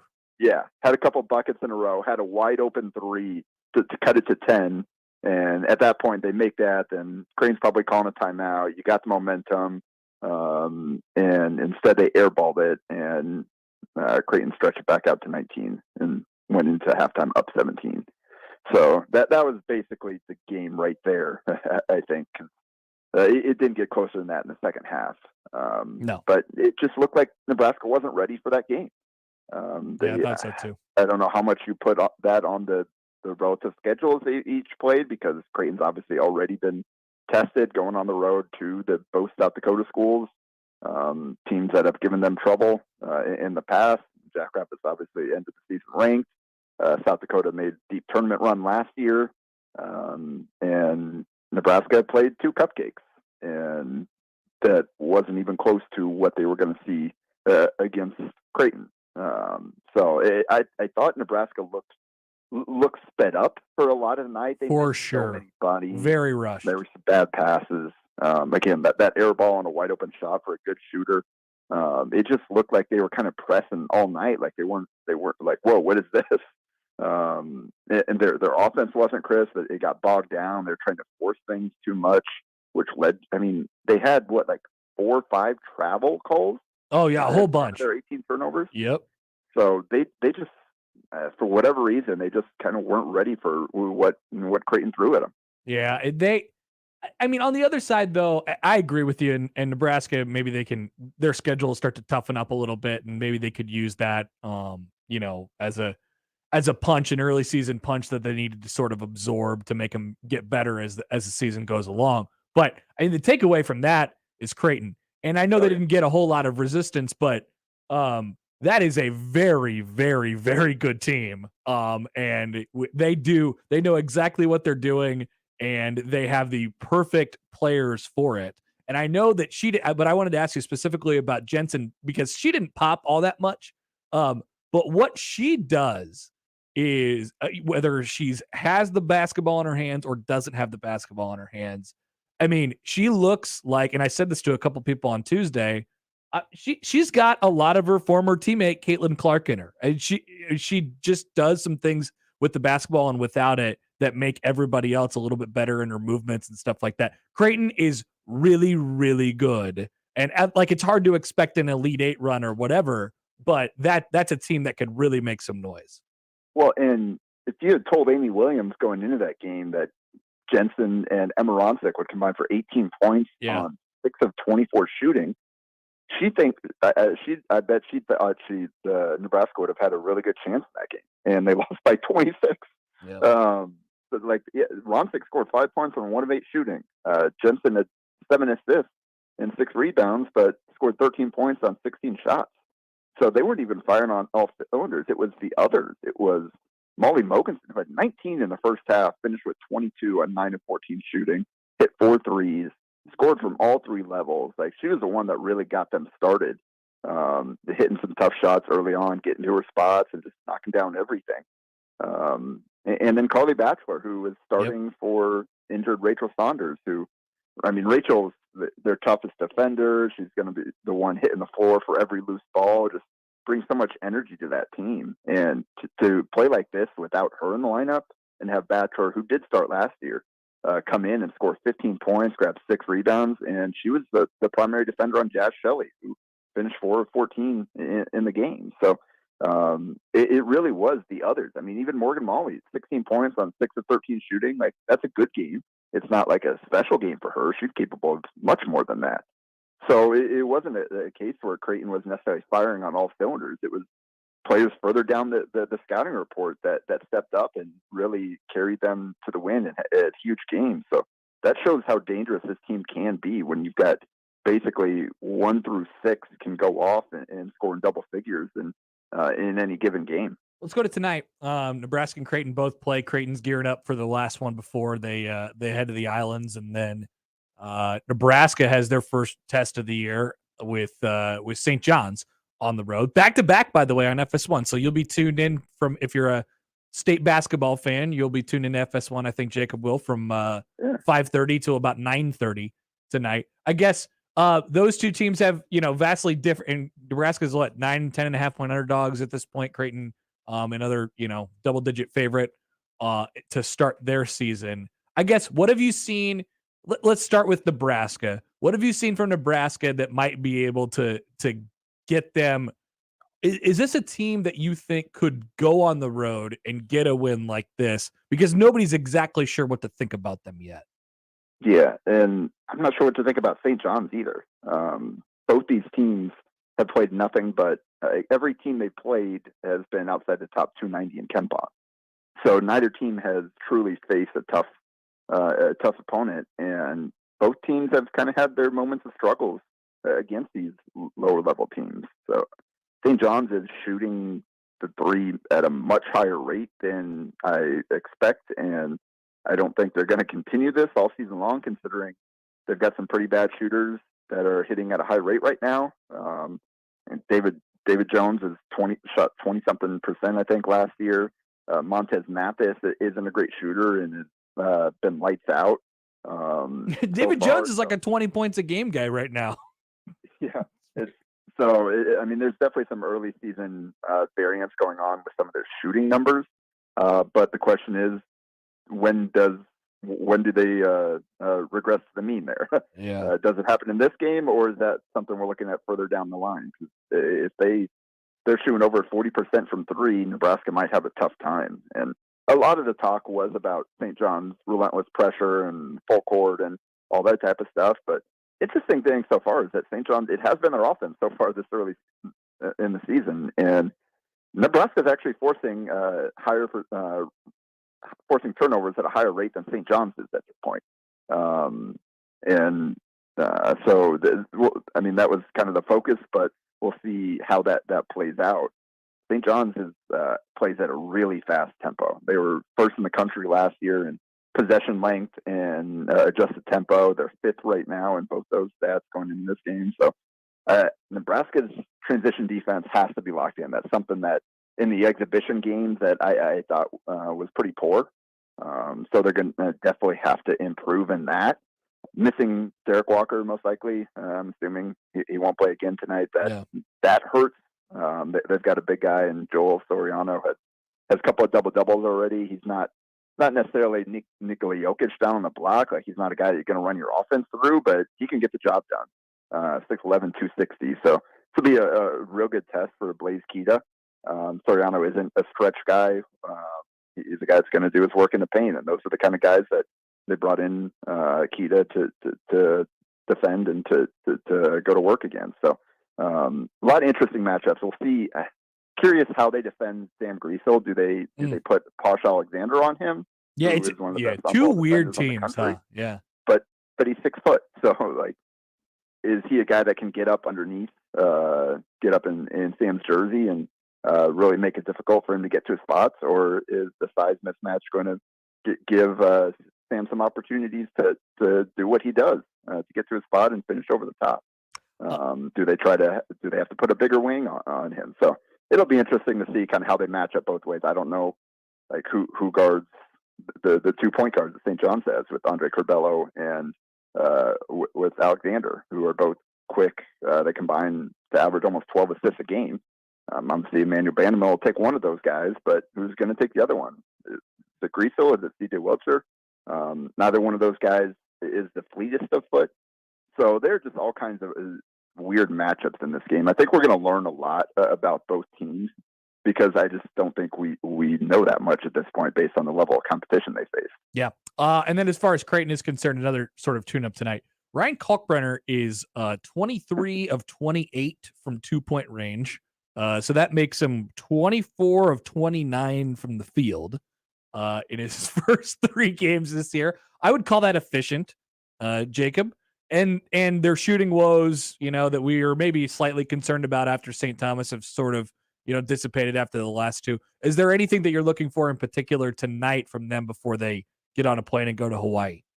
Yeah, let's see how long that Ryan Kalkbrenner can keep this consecutive make streak going. 17 in a row right now? 19. 19. That's right. Yeah. Yeah. So I put any Creighton fans out there want to go look at my Twitter feed. I put together a video of all 19 of those makes and kind of broke it down a little bit. He even made a 3 in that. Yeah. So the crazy thing is 17 of those 19 buckets have been assisted, and the non-assisted buckets were both putbacks. And he's taken one dribble on his buckets this entire season. That Holy Cross game, he caught one, spun baseline, and put a dribble down and turned and put in a little and one jump hook. So that's the only time he's put the ball on the deck on a bucket he's had this year. Creighton's offense is just so good right now with putting him in position, and he knows exactly what to do. They're just making the game so easy for him. He doesn't even really have to create anything on his own. Like he's certainly capable. Like he's a good post player. But with the way their pick and roll is working, with the way he runs the floor, he's got a couple of buckets where he just beat everybody down the floor and nobody picked him up. Pretty impressive the way he can get up and down for a big guy. Obviously, again, crashing the offensive glass a few times. Alley-oops. He's done a good job. Like there are a couple redirects into the basket showing his touch, so it's not all dunks. Although he does have, I believe, 8 dunks during that stretch. So it's just been really impressive the way that they're using him and making the game easy for him. So hopefully that is the kind of most dramatic part of this game. How long does this streak last? Yeah, I think that's about it. Other than that, I don't have too many concerns. And you'll see what happens when they get to Maui. I just quickly on that. I was just looking at the tournament, and there's some good teams there. It is a solid field. They play Texas Tech to start off with on Monday. They might be the favorite or the co-favorite to win the Maui Invitational, which is just insane to talk about for Creighton basketball. But I mean that. If they are one of the best teams in the country, they'll make a deep run in this thing. Yeah. That first, the one thing is going in this is you didn't really get a test against the high level opponent, although I guess they had to earn it against St. Thomas in that first game. So they've at least played in a close game and had to make the winning plays, even if it wasn't against the highest level of competition. But that first one against Texas Tech, I mean, that their defense is going to be tough. Like they're going to make things very difficult on Creighton to execute their offense. So this is a great first game to see what they can do. See how much they've improved with their ball security and handling physicality. Because you saw last year that that was kind of one of the areas where they lost some games with the Iowa State game early on, and some of those games where teams really kind of bogged things down and just got up, and because with Creighton's limited ball handling, just made life difficult for them. They've got more ball handling now in the lineup, so curious to see kind of how they handle that type of game plan. And there'd be two of those in a row probably if they win. They play Arkansas because Louisville's not beating Arkansas. We know that. No, yeah, that's the other thing. Like you said, Creighton might be the favorite. Well, probably the co-favorite is on their half of the bracket. Yep. So that Creighton Arkansas game, if those teams both take care of business, that has a chance to be spectacular. So this is going to be a really fun tournament, and I'm looking forward to following along for sure. All right, Jacob. Appreciate the time as always, and we'll talk to you next week. All right, sounds good. Jacob Padilla of Hail Varsity is in his sweet spot. He's in his comfort zone right now. We're all basketball all the time. That's why we're here. With football, whatever. A little pep in his voice. You can hear it. Can't you feel that? It's there. Turkey talk, basketball talk. But skip the turkey. Love and life. Give me the basketball. Sam McKewon of the World Herald is going to join us next. We will transit. Well, he was at the women's basketball game on Tuesday, but we will transition softly over to the football side with Sam coming up next here on 1620 The Zone. We here at 1620 The Zone are proud to support Share Omaha's Giving Tuesday on November 29th. That's a Tuesday. Support your favorite nonprofits through Share Omaha and their newly launched Share Iowa. Giving Tuesday is a partnership between Share Omaha, Share Iowa with support from Core Bank for hashtag Giving Tuesday 402 and TS Bank for hashtag Giving Tuesday 712. If you want to donate before November 29th, or if you want to find out ways to volunteer, visit Share Omaha or Share Iowa's websites for a list of nonprofits that you can support this year. Find all of the details at 1620thezone.com. Live from the Host Coffee Studio, this is 1620 The Zone. Buy your next vehicle your way from anywhere with Woodhouse. Start your journey online at woodhouse.com. Easily shop all new and pre-owned inventory, explore payment options, and apply for financing. Ready to purchase? Schedule your new vehicle for pickup from the dealership or have it delivered to your driveway. Need a little extra help in determining your perfect vehicle? Our knowledgeable and local dealerships can guide you to the vehicle that best matches your needs. Experience car buying your way with Woodhouse, a trusted auto partner since 1975. Steve Sipple breaks down the Michigan game and previews the Wisconsin game tonight at Holy Ghost Church on 52nd and Q. Doors open at 5, program starts at 7, and it's only $10 for adults and $5 for children. Sponsored by Parking Area Maintenance Inc. and Husker Hounds. If the COVID pandemic should have taught us anything, it's that the worst estate planning anyone can do is do nothing. Write this number down, 402-397-5880. That's the number to the law office of Christian R. Blunt. Chris Blunt can walk you through the creation of your own estate plans that include power of medical attorney, living will, joint living trust, and more. Your initial consultation is always free. Call the law office of Christian R. Blunt at 402-397-5880. For the past year, 42 Degrees has partnered with the Omaha Veterans Pantry. On Veterans Day, 42 Degrees will donate a portion of our sales to the food pantry, and your donations will reward you with a discount. So come help a veteran and save. 42 Degrees. How would you like to come home to a bartender who will fix you any cocktail you want? I'll have an old-fashioned.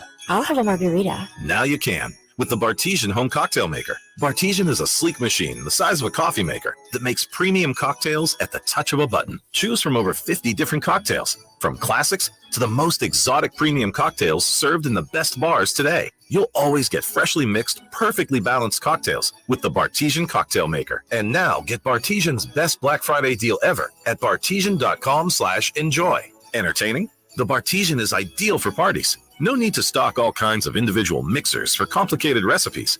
Every guest gets the cocktail of their choice in seconds. The Bartesian makes a wonderful gift for anyone who loves a fine premium cocktail. Now get Bartesian's best Black Friday deal ever. It's available right now, only at bartesian.com/enjoy. That's BARTESIAN.com/enjoy for Bartesian's best deal ever. Only at bartesian.com/enjoy. This Black Friday, where do prices dropping mean upgrade your home shopping? Lowe's, actually. Save big this holiday on some big home appliances, like a limited-time Samsung Bespoke Laundry Pair.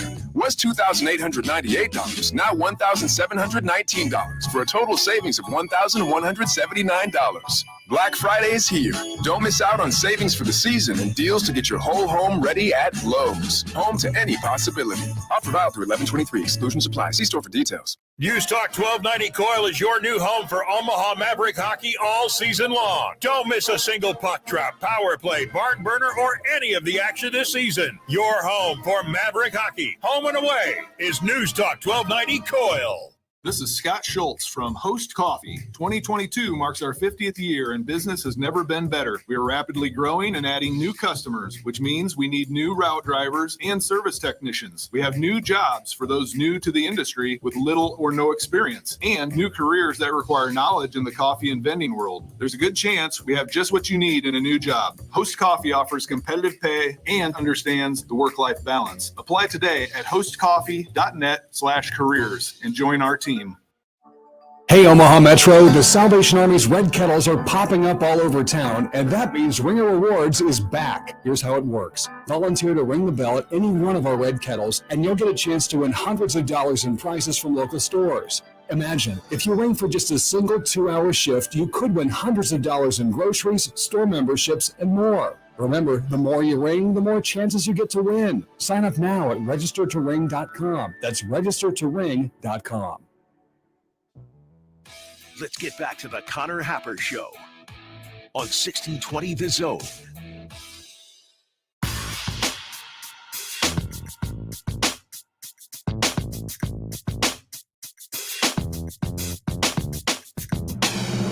Last night we were chatting with Trev on the radio.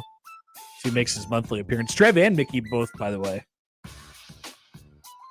I have a thought on the Mickey part of it for later, because basically what that has turned into is like a thank you Mickey hour. The thank you Mickey train has started.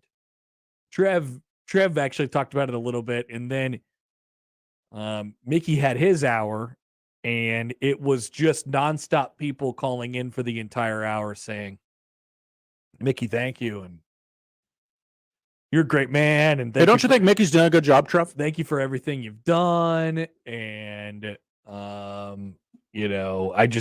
wish I had some more eligibility so I could play for you. There was a lot in there. But let's go back to Trev. Do we have the Trev audio? Excellent. That's good. Josh said we do, but you couldn't hear it.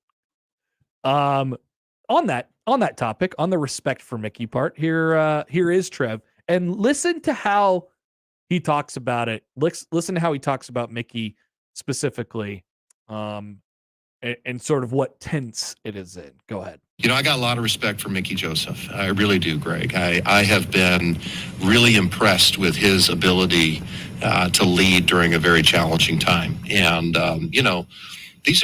these are kind of awkward moments, when you make a coaching change 3 games into a season, you can imagine, really has an opportunity to do one of two things. Either total chaos and drama ensues, and Coach Joseph didn't allow that to happen. I've had players that have expressed sincere gratitude for how not just Coach Joseph, but the rest of our coaches as well have continued to stay very engaged, have worked very hard, have poured into those kids. And it's very, very meaningful to me. And I'm very, very appreciative of our coaching staff, our recruiting staff. Nothing has stopped. They've continued working very hard. They're trying to do the right things for Nebraska. And I think that really speaks to the character of all the people involved. Well, you've had 2. I don't know why that kept going. I didn't cut it right.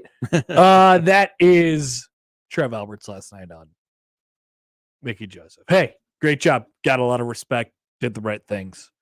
We're moving. And you've noticed how that's sort of been talked about over the last couple days or so here.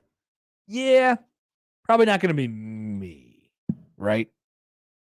There's been sort of 3 bullet points this week that have made us think, yeah, don't think that Mickey Joseph's going to be the head coach. That's okay. And Nebraska could take their search sort of outward. And honestly, it's probably a good thing for the program. Now, I will say this.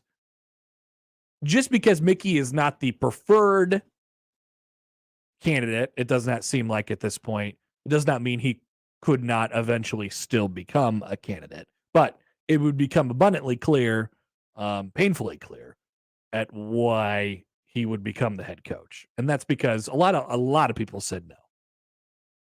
So what Nebraska, or I think what Mickey and Trev are sort of, have done this week is remove him from the equation a little bit, because I don't think you want it to be hanging over this quote unquote decision's head. I just don't, like, as much as you possibly can. It's always going to be there because there's obvious love and admiration for Mickey Joseph and the fan base, and that's good. And he's, people understand that he's a huge asset to the Nebraska football program, and he is. But you don't want his presence to be a thing that hangs over the hire when you take it externally, which they will, I think, just judging off of what's been going on over the last couple days and weeks. Definitely been some major tea leaves out there this week. Yeah. On both sides. Yeah, and there's some stuff that's starting to sort of come out from coaches. By the way, what was the person who tweeted at us this morning who said, so Chet tweeted at us at Happer Show on the J-Tech Instructions on Twitter feed, need your takes on Monken today. Fan base is stirred up. Are we honking for Monken today? Hunking for Monken? There are kernels of truth what are we doing? in a lot of rumors. But what are we doing? What are we doing with this Monken stuff? What do you don't think it's true? No, not for a second. You think it's an agent thing? You think Jeff Monken? That's actually better than what I was thinking. I was thinking it was some dweeb writing on a message board in their mom's basement going, "No, this is run the option. Run the option." This is a report that's really happened over the last couple of weeks here. He's been a thing. Did that coach from Ohio State tell you that? I would not want Jeff Monken to be the head coach at Nebraska. I wouldn't want Jeff Monken to be my enemy's favorite coach. Like, that's no. Whoa! What do you not like about Jeff Monken? What's wrong? Do you have a problem with him personally? No. Okay. I'm sure he's a great guy personally. Very noble job to take the Army head football coach job. It's good. I like watching brands of football that are exciting to watch. Oh, you hate the option? That's what this is about? You hate the triple option. In 2022, yes. You're a hater of the triple option. Yes. I don't want it to be. This isn't gimmick you. Yeah, no, I think this is a real school that in a real conference with real aspirations. It's good at Army. Yeah. It's good at Army. It's good at Air Force. It's good at Navy. It works at Coastal Carolina. It doesn't work here. It's a little different, but yes, yeah. I am okay with that existing there. I don't think Nebraska will or should hire Jeff Monken. Also, it would take 6 years to set up that infrastructure of beefing up the O-line and getting the right players in here, and you ain't waiting 6 years. I don't know. They could flip it over to have about as much success as they're going to have relatively quickly, but it's what happens after that I would be a little bit concerned about. Okay. The recruiting piece of this would probably not go particularly well. You get the players that you need, but what would you get to? You would just be setting a ceiling on yourself. Anyway, no, I'm not hunking for Monken at all. But I don't know why the fan base is stirred up. They're not. You don't think people are stirred up? I don't. Well, people. I don't think that's a real thing. I think people are stirred up. I think it's people who hang out on the boards all day and like, okay, any updates? What if they hire him? You're gonna be really confused. Yeah, I would be. I would be really confused too, actually. Couple more here from Trev. So this is what I said at the start of the show. Trev has if there was ever any doubt that Trev was listening or Trev hears things, not specifically about like coaching rumors or anything like that, but he has a very close pulse and finger on what the fan base is thinking and what portions of the fan base is thinking and what message boards are saying and what Twitter is saying and all the things in between. He knows. He knows what's going on. So he has a message right to start off last night. And here is that message. I know that it's a bit challenging for our fans and for others. As I said earlier, when you make a change 3 weeks into a season, I knew when we did that it was going to be hard. We have a lot of interest here and people are just really interested, which I think is wonderful. But things are going well. We're where we had hoped to be and confident as we move forward. Obviously, we don't have anything to announce here tonight, but just really pleased with the process, really pleased with the amount of data and the amount of work that we've been able to do and looking forward to the day when we can. I understand it's hard sometimes to say, just be a little bit patient, but we'll have to be there as a fan base. But I do appreciate our fans giving us the space to do what we said we would do. We were going to dive into a deep process, a detail-oriented process, and I think we've made very good progress. Just wait. That's what he's saying. He's saying, all right, B-words, we got 10 more days, maybe less. Can you survive without killing each other and without starting insane rumors for 10 more days? That's what he's asking. That's what he's asking you all right now. Can you do this? And if not, you're going to have to. You're going to have to learn. You're going to have to adjust. You're going to have to be patient here. And then I think he was asked about the specific timeline of the announcement, and there's just no way that you could know that. If you don't have a coach at the moment, there's no way that you really know, or to pin it and point it down to a specific day.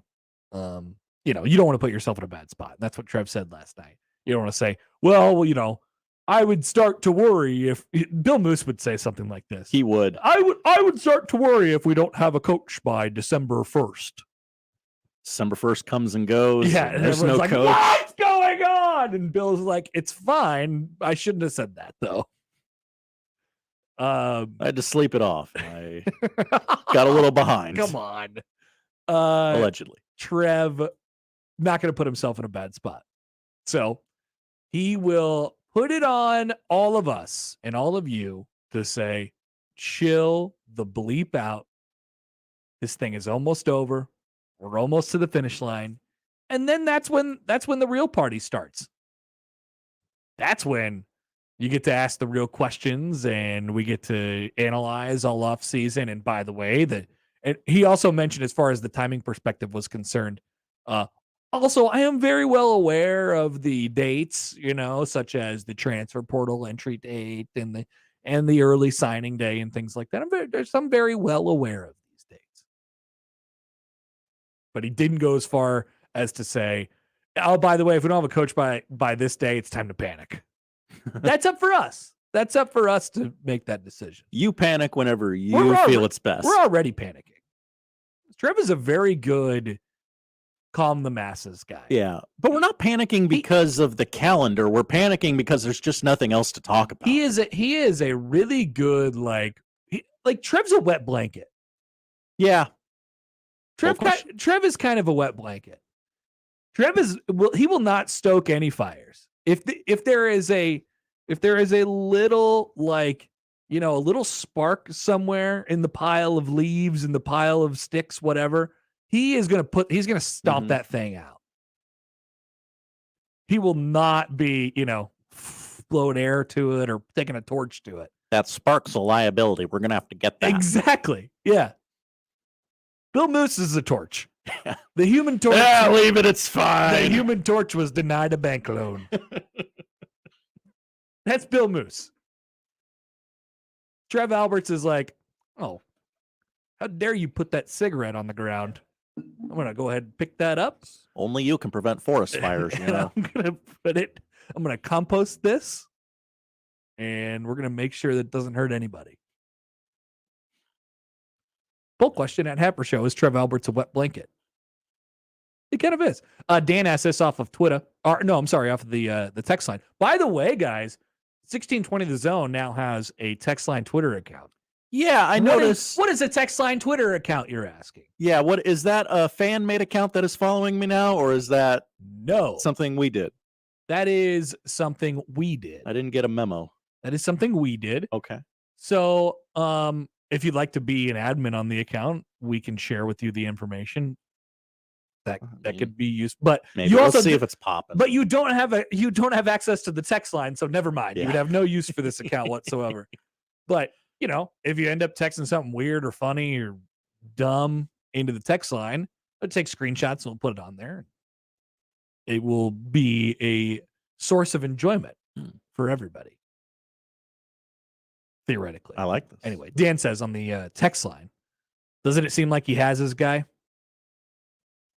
I think he's got a better idea of who his guys are. Yeah. I don't get the sense that he has his guy. I think he's patient, I think he's really comfortable in the patience part of it. Where he, unlike us, where we're like, well, what have you been doing the last 2 months? And, this is getting really weird, and all the names that are popping out and stuff like that. Like, I think he's really confident and comfortable in knowing the fact of like, yeah, well, we know that we really can't do, especially if we're hiring a sitting Power 5 coach, which seems to be more of the perspective right now. We're going to hire a sitting Power 5 coach. We're not going to be able to do that until, 9 days from now at the very earliest. So let's hang on. And, we have an idea of who we've talked to and who the options might be, and we'll get it all sorted out in the days following that. That's sort of where I think we're at. So no, I guess not. I don't feel like he has this guy. He plays everything so close to the vest, like I can't get a read on him. Stomping out fires everywhere. All right, we'll take a quick time out here. We do have the odd news. Ooh, which is coming up next. Ooh, Josh says. He's surprised by this. I just didn't know what time it was. 7:45.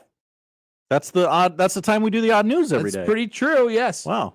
John, by the way, emails in the Equitable Bank inbox. Trev is saying just relax. They've been doing research for 67 days. Once the season ends, they'll actively start searching for a new head coach using the information gathered during that research. I don't think it's exactly that simple. Like, I think they've done more work than just research at this point in time. But yeah, that could be an oversimplified way to look at it.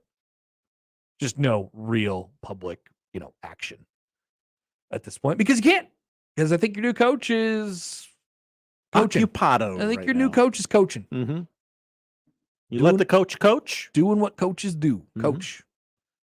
We'll be back with the odd news next on 1620 The Zone.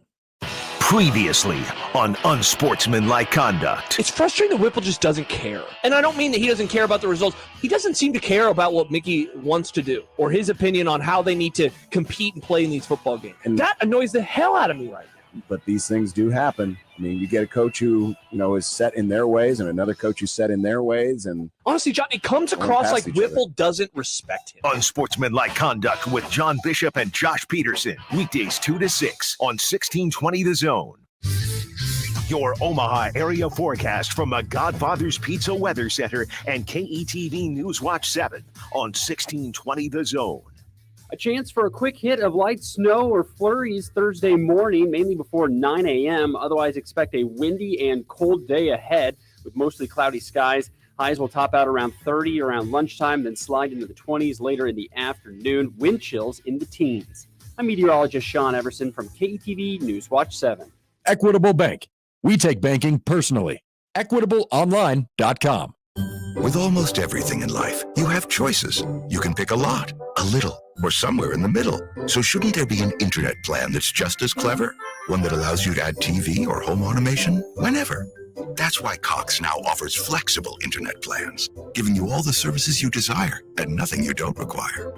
Additional services can be added at then current regular rates. All services subject to residential customer service agreement and acceptable use policy found at cox.com/policies. Restrictions apply.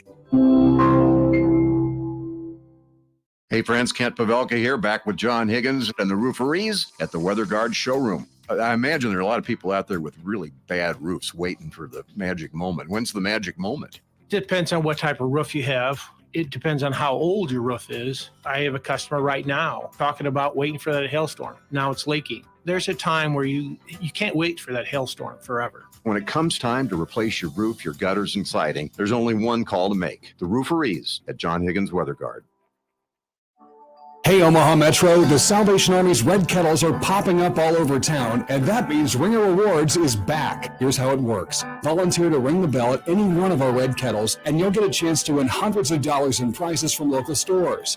Imagine, if you ring for just a single 2-hour shift, you could win hundreds of dollars in groceries, store memberships, and more. Remember, the more you ring, the more chances you get to win. Sign up now at registertoring.com. That's registertoring.com. Now is the perfect time to download FanDuel. It's America's #1 sportsbook because you know what? Right now, new customers get a no-sweat first bet up to $1,000. That's free bets back if your first bet doesn't win. All you have to do is sign up with promo code ZONE. That's right, promo code ZONE. All in the app, safe, secure, super easy to use. Live betting, you'll get updated odds on games that have already started. You get your winnings fast. And you know what? With FanDuel, all your favorite bets, they're right there. From money line to point spreads to player props. It is easy to navigate. So all you have to do, and this is even easier, sign up today with promo code ZONE for your no-sweat first bet. That's promo code ZONE. Make every moment more this season with FanDuel. It is the official sportsbook partner of the NFL. 21 and over, present in Iowa. First online real money wager only. Refund issued as non-withdrawable free bets that expire in 14 days. Restrictions apply. See terms at sportsbook.fanduel.com. Have a gambling problem? Call 1-800-BETS-OFF. Prescription products require an online consultation with a healthcare provider who will determine if a prescription is appropriate. Restrictions apply. See website for full details and important safety information. Subscription required. Hey guys, did you know there's a generic form of Viagra that works just the same but is 90% cheaper? And you can get it online? Just go to 4hims.com/radio. At Hims, you'll get a free medical consultation, discreet shipping if prescribed, a 100% online process, and trusted generic alternatives to the biggest brands at 90% off. That's right, get generic for Viagra, the same active ingredient as brand name Viagra, but 90% cheaper. It's the same medication you get from your doctor, but with zero copay, no expensive appointments, and no awkward face-to-face conversations. To start your free online visit, you need to go to this exclusive address, 4hims.com/radio. That's 4hims.com/radio for your free online visit. FORHIMS.com/RADIO. Get a full breakdown of what went right and what went wrong immediately after every Nebraska game with Big Red Overreaction. Presented by Equitable Bank. We take banking personally. And by Coors Light, keeping Nebraska chill. Also brought to you by Burton AC Heating, Plumbing, and more. Join the show immediately after the game and sound off with the good, the bad, and the ugly. Big Red Overreaction on 101.9 The Keg and 1620 The Zone. Are you going to tell me that there are 3 cheeseburgers takeout joints in the Metro? Yepers. 3. 40th and Farnham in the Blackstone District, 168th in Harrison and Millard, and inside the Blue Sky Patio and Pickleball Complex at 107th and Pacific Street. And every single cheeseburgers brings smash burgers, hot dogs, fries, shakes, and more to all of the hungry people of the ONE. It's a thing of beauty. Cheeseburgers, a takeout joint. Keep on trucking, people. Dell Technologies Black Friday event has arrived with select deals on top tech to power business productivity. The savings start now with up to 50% off select performance business PCs powered by 12th Gen Intel Core processors. Don't forget special pricing on the latest monitors, docks, and accessories, including free shipping on everything. Call a Dell Technologies advisor at 877-ASK-DELL for Black Friday deals. That's 877-ASK-DELL.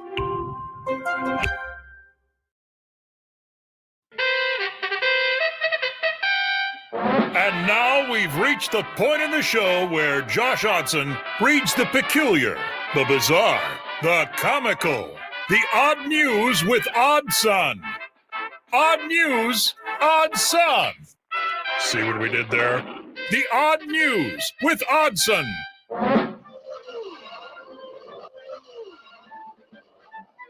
Here is very good baseball commissioner Rob Manfred Famously good at his job. On Pete Rose and his Hall of Fame status. Pete Rose famously begging to be allowed into the Hall of Fame before he dies. He's probably, 80 now? Yeah, I would guess real close to that. Let me look it up. I'm going to guess 81 for Pete. Dead on, Connor. Hello! 81. Hello! Here's Rob on the subject. Hey, Rob. Remember, this is the commissioner of baseball. I believe that when you bet on baseball from Major League Baseball's perspective, you belong on the permanently ineligible list. When I dealt with the issue the last time he applied for reinstatement, I made clear that I didn't think the function of that baseball list was the same as the eligibility criteria for the Hall of Fame. That remains my position. I think it's a conversation that really belongs on the Hall of Fame board. He also says, I'm on that board. It's just not appropriate for me to get in front of talks like that. I'm the commissioner. I can't be starting stuff. So he says, this won't be my decision. It will be a group of people's decision that includes me, which is a really nice way of saying, look, I know this is going to be a really controversial thing, whatever happens. So this ain't me. I would like to see which way the wind is blowing before I comment further. Yep. It doesn't even Rob. address the crux of Pete Rose's argument. Not at all. That the Great American Ballpark in April will have a sports book on site. Hi, boy, Rob. He's going to have to say something eventually. Yeah. But I wish him good luck. Good luck with that, Rob. Odd news. Odd news. The Minnesota Vikings are triggered. Oh, what about? Well, you see the Washington Commanders football team. Football Commanders. Yeah, they won a football game on Monday against a team that had not lost a football game. Yes.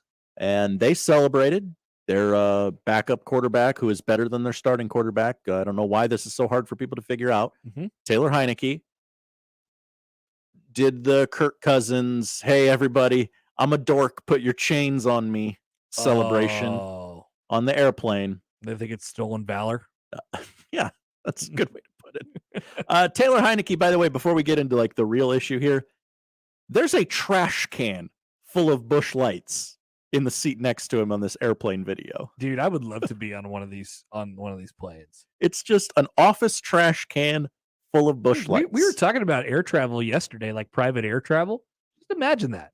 You got 100 guys on a plane, staff and players who have won, maybe 120, 140, I don't know, whatever, on a plane, and you've just won a football game, and the plane is all to yourself, and you're flying 2 hours across the country. There's no rules in this plane. You don't have to be in your chair, and you don't have to have your seat backs in the upright and locked position. You don't have to have your tray tables up. You could just go wherever you want and do whatever you'd like. I would love to be on one of those planes. They say the NFL is a copycat league, but Vikings D-back Chris Boyd isn't trying to hear that, especially when it comes to teams mimicking post-game celebrations. Boyd unleashed on Commanders quarterback Taylor Heineke after video surfaced of the quarterback wearing chains celebrating the team's upset over the Eagles. Chris's issue was that the celebration is too reminiscent of Kirk Cousins. Name, image, and likeness. Yeah. He said on Twitter, and I'm not gonna try and mimic his speech. I'm gonna use my voice. Stop trying to bleeping be us, lames.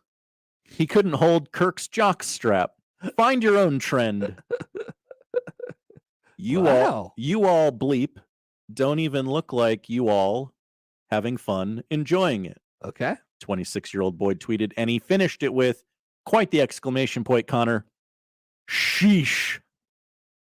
Sheesh. I like how everybody's defending Kirk Cousins now. Yeah, trust me, when that guy throws a garbage pick for you, you're gonna be ready to trade him. When they play that primetime game, everybody's gonna turn on him. They're gonna take those chains off. A lot of playoff games are not in the noon window, my friend. Right. Unfortunately, the Vikings and Commanders already played each other a couple weeks ago. A budding rivalry. Mm-hmm. getting off the ground. That's where rivalries start. Connor, there's a decision that has been made in the election process. Oh, yeah? I know a lot of people are following these races very closely. Josh Odson's ready to make a call? Again, I'm getting into politics. A city council race in a Michigan town has been settled by 2 pieces of paper. The election to fill a city council seat in a Michigan town is set to be broken. The tie is after a 616 to 616 tie. The new council member in Rogers City was decided by 2 pieces of paper. One said elected. The other said not elected. And they just flipped a coin?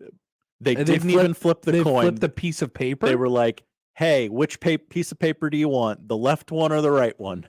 Oh, my God. And that is how they broke the tie on election day. There's got to be some. I assume that was, this is a rule that's like written in the town's constitution from 1864 or whatever it was. Like, well, if it's an exact tie, then sorry, the man wins, or whatever the 1860s thing said. Tamina Dare picked the piece of paper that said elected. Brittany Vanderwall received the paper that said not elected. The 2 hugged afterwards. That is amazing. And there are no hard feelings, but listen to the quotes and you tell me if there's no hard feelings. Vanderwall, the losing candidate, said, I told people either way, Rogers City wins. Adding, do good work. I'll see you in 2 years. Okay. Feels a bit pointed. Okay. Like, hey, we're going to do this again. I'm coming for you. I want that 612. Jeez.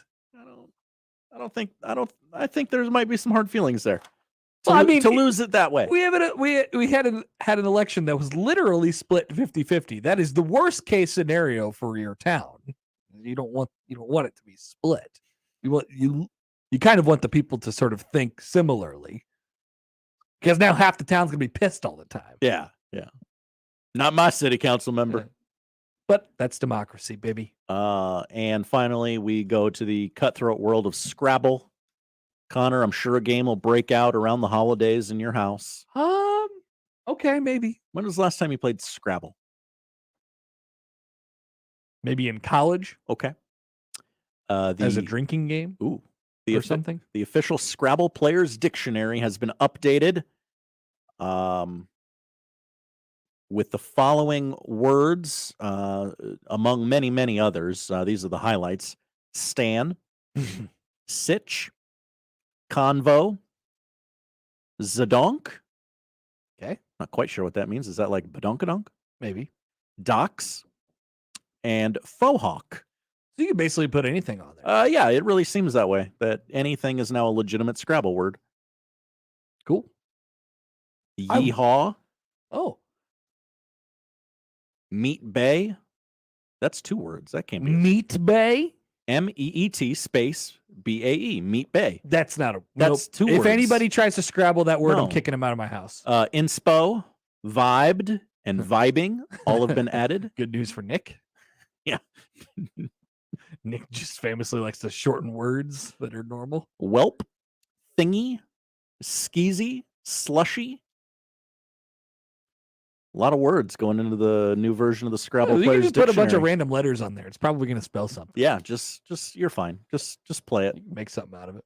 Just play it and move on. Thank you, Josh. Thank you, Connor. That is the odd news. Michael Bruntz will join at the bottom of the hour. Noon hour, the Connor Happer Show up next on 1620 The Zone. Omaha's most listened to all sports radio station. Again and again and again. 1620 The Zone. If taking care of your parents' final affairs has taught you anything, it's that you don't want your kids to have to do it for you. Write this number down, 402-397-5880. That's the number to the law office of Christian R. Blanc. Chris Blanc can walk you through the creation of your own estate plans that include power of medical attorney, living will, joint living trust, and more. Your initial consultation is always free. Call the law office of Christian R. Blanc at 402-397-5880. There's no other way to say it. Divorce is a punch to the stomach. Brent Rasmussen of Mortgage Specialists. When you're going through a divorce, there are so many things to deal with. Aside from the emotional aspects, the financial issues that go along with a divorce can be just as difficult. You'd think buying a house while you're going through a divorce would be out of the question, but not in all cases. Many lenders will tell you that isn't possible, but Mortgage Specialists helps people who are going through a divorce on a regular basis. Just ask Philip Katz. As soon as they can nail down that they'll be approved for a mortgage or so forth, it just relaxes them a lot because they know that the foundational pieces of their security and the continuity are in place. Whatever the goal, Mortgage Specialists can help you reach it. Mortgage Specialists. Driven, trusted, reliable. Click mtg-specialists.com. NMLS number 5918, Equal Housing Lender.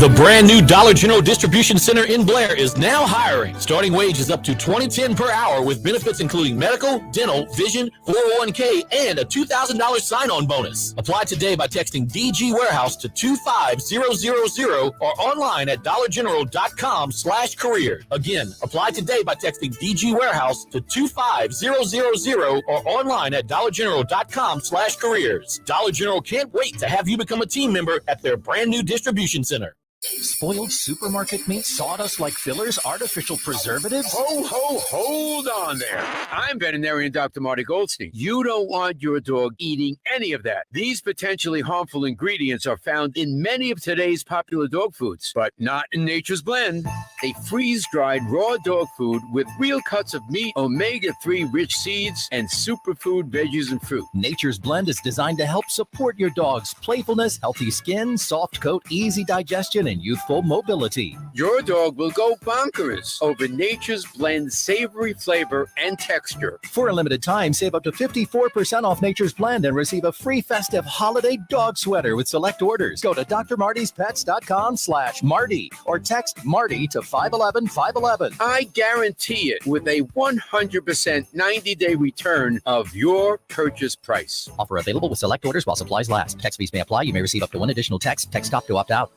Hey, everybody, it's Michael Severe for Ted and Wally's, and a happy holiday season for you. It is a great time to prepare for ice cream. It's always a great time for ice cream, right? But here's how you prepare. You go and you get a gift card, and then you give it to someone, and you know what they do? They love you forever because you've given them ice cream, and you've given them Ted and Wally's ultra premium ice cream as well, made with 20% butterfat over 35 years with 3,000 different flavors. They also have great merchandise as well, all with the gift card. Head over to 2 locations, Benson and the Old Market, and tell them Severe sent you.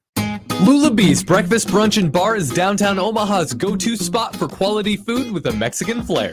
Lulabee's has everything from French toast and omelets to shrimp tacos and burgers. There's even a full bar with uniquely inspired cocktails. Want to have a party? Lulabee's has a fun and festively decorated party room that seats up to 65 of your favorite humans with custom catering available. Book for holiday parties, family events and celebrations, or just brunch with all your friends. Lulabee's, 9th and Dodge, or at lulabeesomaha.com.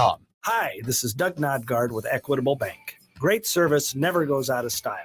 When the digital age dawned, many said computers would be able to handle many of the interactions that used to take a person. Boy, were they wrong. How many times have you called your bank and gotten a recording to press 1 or 2? Not at Equitable. Not only does Equitable answer your call in the first ring, it's answered by a human being. That's because Equitable Bank values its customers. Equitable Bank, we take banking personally. Member FDIC. Shop Woodhouse Place Hyundai and Nissan, 144th and Giles. KOZN, Bellevue, Omaha, Council Bluffs.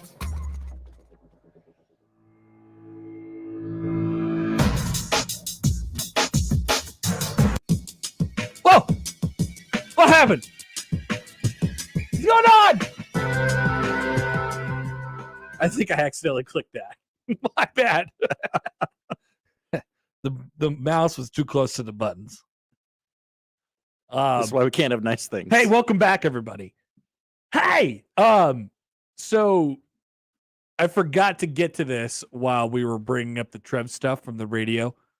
There's always a thing that I end up laughing about when I listen to the radio hours, whether it's a coach or a player or a athletic director. This was the funniest one. This is the funniest part from last night, courtesy of the Huskers Radio Network. It turned out that it was Trev's first trip ever to the Big House over the weekend. And Greg Sharp mentioned it. And here's how that exchange went. Well, you and I talked before the show. That was your first experience at the Big House. Yeah, it was. Yeah, it was, Greg. Yeah, it was. Not the best welcome, but I mean, no, it happened. Yeah. That's you say it without saying it. We lost by 30 points. Play it again. Play it again. You and I talked before the show. That was your first experience at the Big House. Yeah, it was. Yep. Thanks for mentioning that, Greg. Appreciate it. Thanks. Really nice of you to mention that. Yeah, it was. Yeah, it was. I was talking with Abe Lincoln before the show, and he said he'd never been to the theater before. Yeah, it was. Yeah. Mm-hmm. Yeah, it was. It was, Greg. Save that. Can we save that as a drop forever? Yeah, it was. Sure. Yeah, it was. Just one more time. Yeah, it was.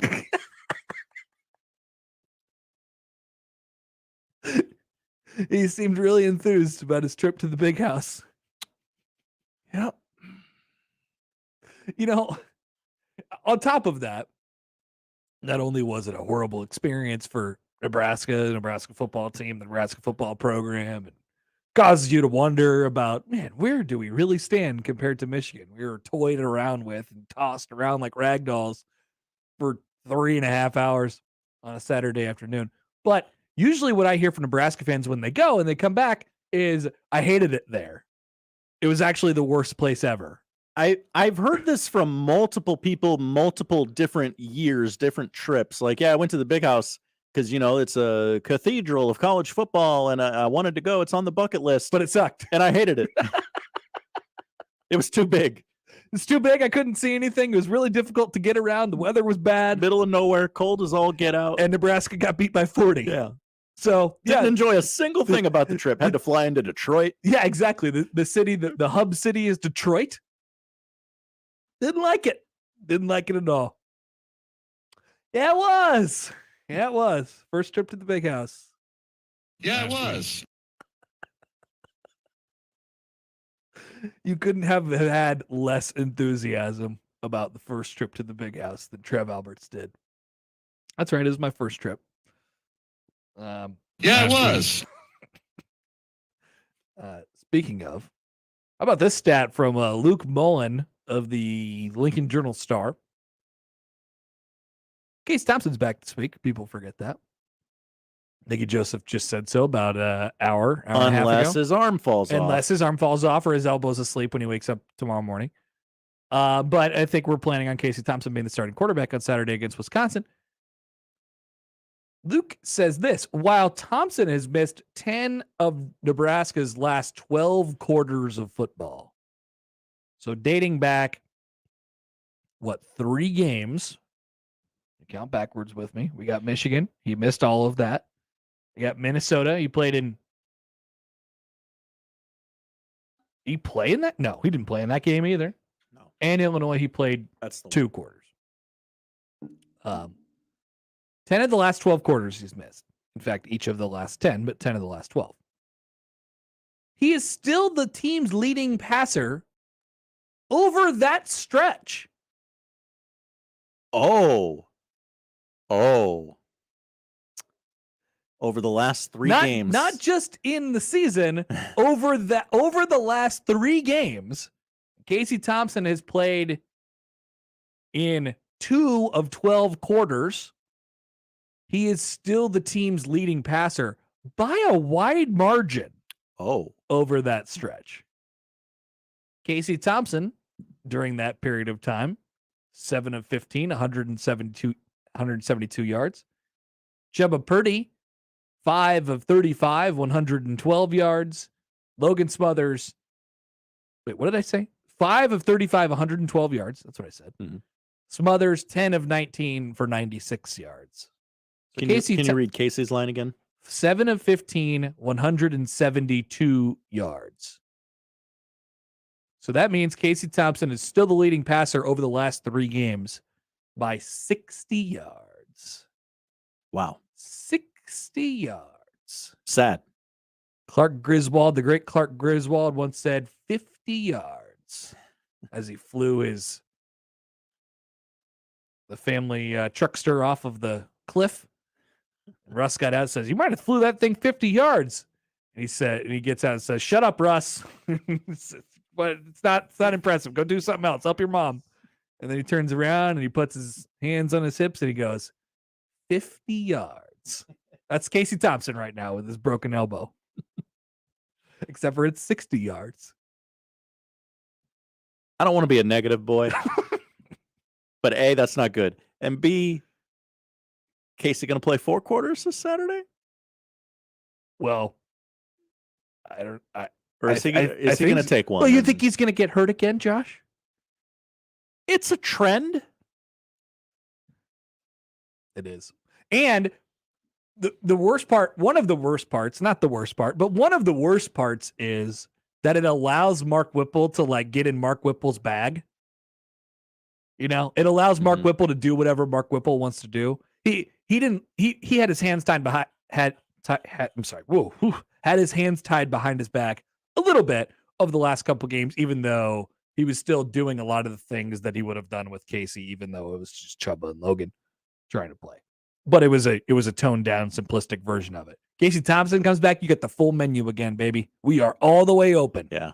I'm up in the booth now. I can see things. It is dinner time, and you could still get breakfast.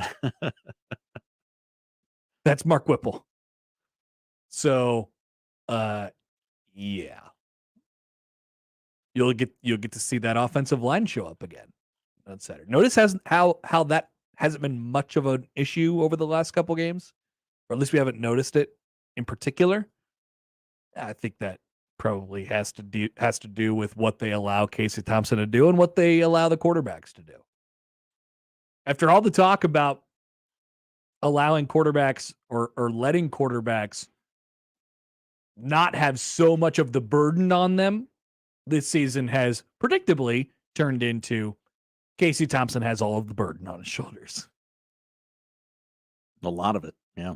Just in a different way than Adrian Martinez. Nick, yes, thank you. This is the actual quote. Nothing to be proud of, son. 50 yards. 50 yards. Michael tweets in. He says, yeah, it was. Thanks for the biggest laugh of the week. There was one on the YouTube stream, I think, as well. Yeah, it was. Yeah, it was. Yeah. Thanks, Greg. Thanks. It was a fun trip. Thanks for bringing that up. Fun trip to the big house. Everybody enjoyed it. Michael Bruntz is coming up at the bottom of the hour. We'll have more coming up next here on 1620 The Zone. First, this week's Zone Deal is for Stories Coffee Company. Stories Coffee serves premium coffee roasted on site. Also, they have the full menu. Like Mark Whipple's going to have his full menu. You always get the full menu at Stories. Teas, smoothies, breakfast, and lunch, and more. Zone Deals for $5 $10 vouchers for just $25. $50 value, half off, on sale this Friday, November 18th at 9 a.m. at 1620thezone.com. Live from the Host Coffee Studio, this is 1620 The Zone. Email any of our shows anytime into the Equitable Bank inbox. At Equitable, we take banking personally. For me, John at 1620thezone.com. The Equitable Bank inbox from 1620 The Zone. Steve Sipple breaks down the Michigan game and previews the Wisconsin game tonight at Holy Ghost Church on 52nd and Q. Doors open at 5, program starts at 7, and it's only $10 for adults and $5 for children. Sponsored by Beer City and Mama's Pizza. Buy your next vehicle your way from anywhere with Woodhouse. Start your journey online at woodhouse.com. Easily shop all new and pre-owned inventory. Explore payment options and apply for financing. Ready to purchase? Schedule your new vehicle for pickup from the dealership or have it delivered to your driveway. Need a little extra help in determining your perfect vehicle? Our knowledgeable and local dealerships can guide you to the vehicle that best matches your needs. Experience car buying your way with Woodhouse, a trusted auto partner since 1975. Hey, I'm Andy. If you don't know me, it's probably because I'm not famous. But I did start a men's grooming company called Harry's. The idea for Harry's came out of a frustrating experience I had buying razor blades. Most brands were overpriced, overdesigned, and out of touch. At Harry's, our approach is simple. Here's our secret. We make sharp, durable blades and sell them at honest prices for as low as $2 each. We care about quality so much that we do some crazy things, like buy a world-class German blade factory. Obsessing over every detail means we're confident in offering a 100% quality guarantee. Millions of guys have already made the switch to Harry's, so thank you if you're one of them. And if you're not, we hope you give us a try with this special offer. Get a Harry starter set with a 5-blade razor, weighted handle, shave gel, and a travel cover, all for just $3 plus free shipping. Just go to harrys.com and enter code KIND at checkout. That's harrys.com, code KIND. Enjoy. Sunday morning is all about church, eggs, and the Sunday paper. But right next to church, it's made for hot takes and reactions. Severe Reactions. Michael Severe is back on 1620 The Zone with Severe Reaction. Sundays 8 to 10 and doesn't hold back on what went right and what went wrong on Saturday. He'll also take calls from the most important voice of all, yours. Severe Reaction. Sundays from 8 a.m. to 10 a.m. Powered by Equitable Bank. We take banking personally. Only on 1620 The Zone. From basketball to volleyball, baseball to softball, soccer, tennis, and so much more, the Creighton sports season is packed with action. The 1620 The Jays podcast, presented by Barry Law, covers it all. Each week, we visit with Blue Jay athletes and coaches to hear their stories and document their climb through the Big East Conference. The 1620 The Jays podcast drops each Friday morning and is found at 1620thezone.com and all major podcast platforms. Just search 1620 The Jays. Covering all things Creighton Blue Jays, it's the 1620 The Jays podcast, presented by Barry Law from 1620 The Zone. Cubby's supports the PACE program with Raise Some Dough. For every large pizza sold at Cubby's in the Old Market, Cubby's gives $1 to the Police Athletic League, serving at-risk and disadvantaged inner-city children with athletic and educational programs. PACE has over 5,800 program participants. The league reaches kids that would not normally be able to participate in athletics, soccer, and baseball due to financial situations and family dynamics. PACE wants to give every kid the opportunity at athletics and a healthy and safe environment. If you'd like to support PACE too, go to paceomaha.org. Finding great candidates to hire can be like, well, trying to find a needle in a haystack. Sure, you can post your job to some job board, but then all you can do is hope the right person comes along, which is why you should try ZipRecruiter for free at ZipRecruiter.com/radio. ZipRecruiter doesn't depend on candidates finding you. It finds them for you. Its powerful technology identifies people with the right experience and actively invites them to apply to your job. You get qualified candidates fast. So while other companies might deliver a lot of hay, ZipRecruiter finds you what you're looking for. The needle in the haystack.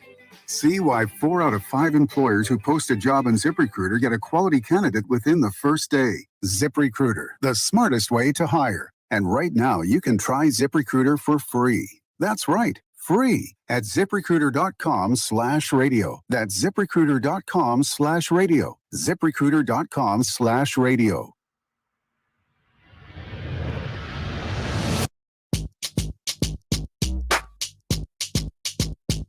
All right, a couple things here. I did the honkin' for monkin' tweet earlier. Jeremy just responded. He says, Matt Rule's in town. Matt Rule is still in town? How long is Matt Rule going to be in town? He's the worst hider in the world, if this is true. When did Matt Rule get here? Matt Rule is still in town. Is Matt Rule just here now? Looking for houses, Connor.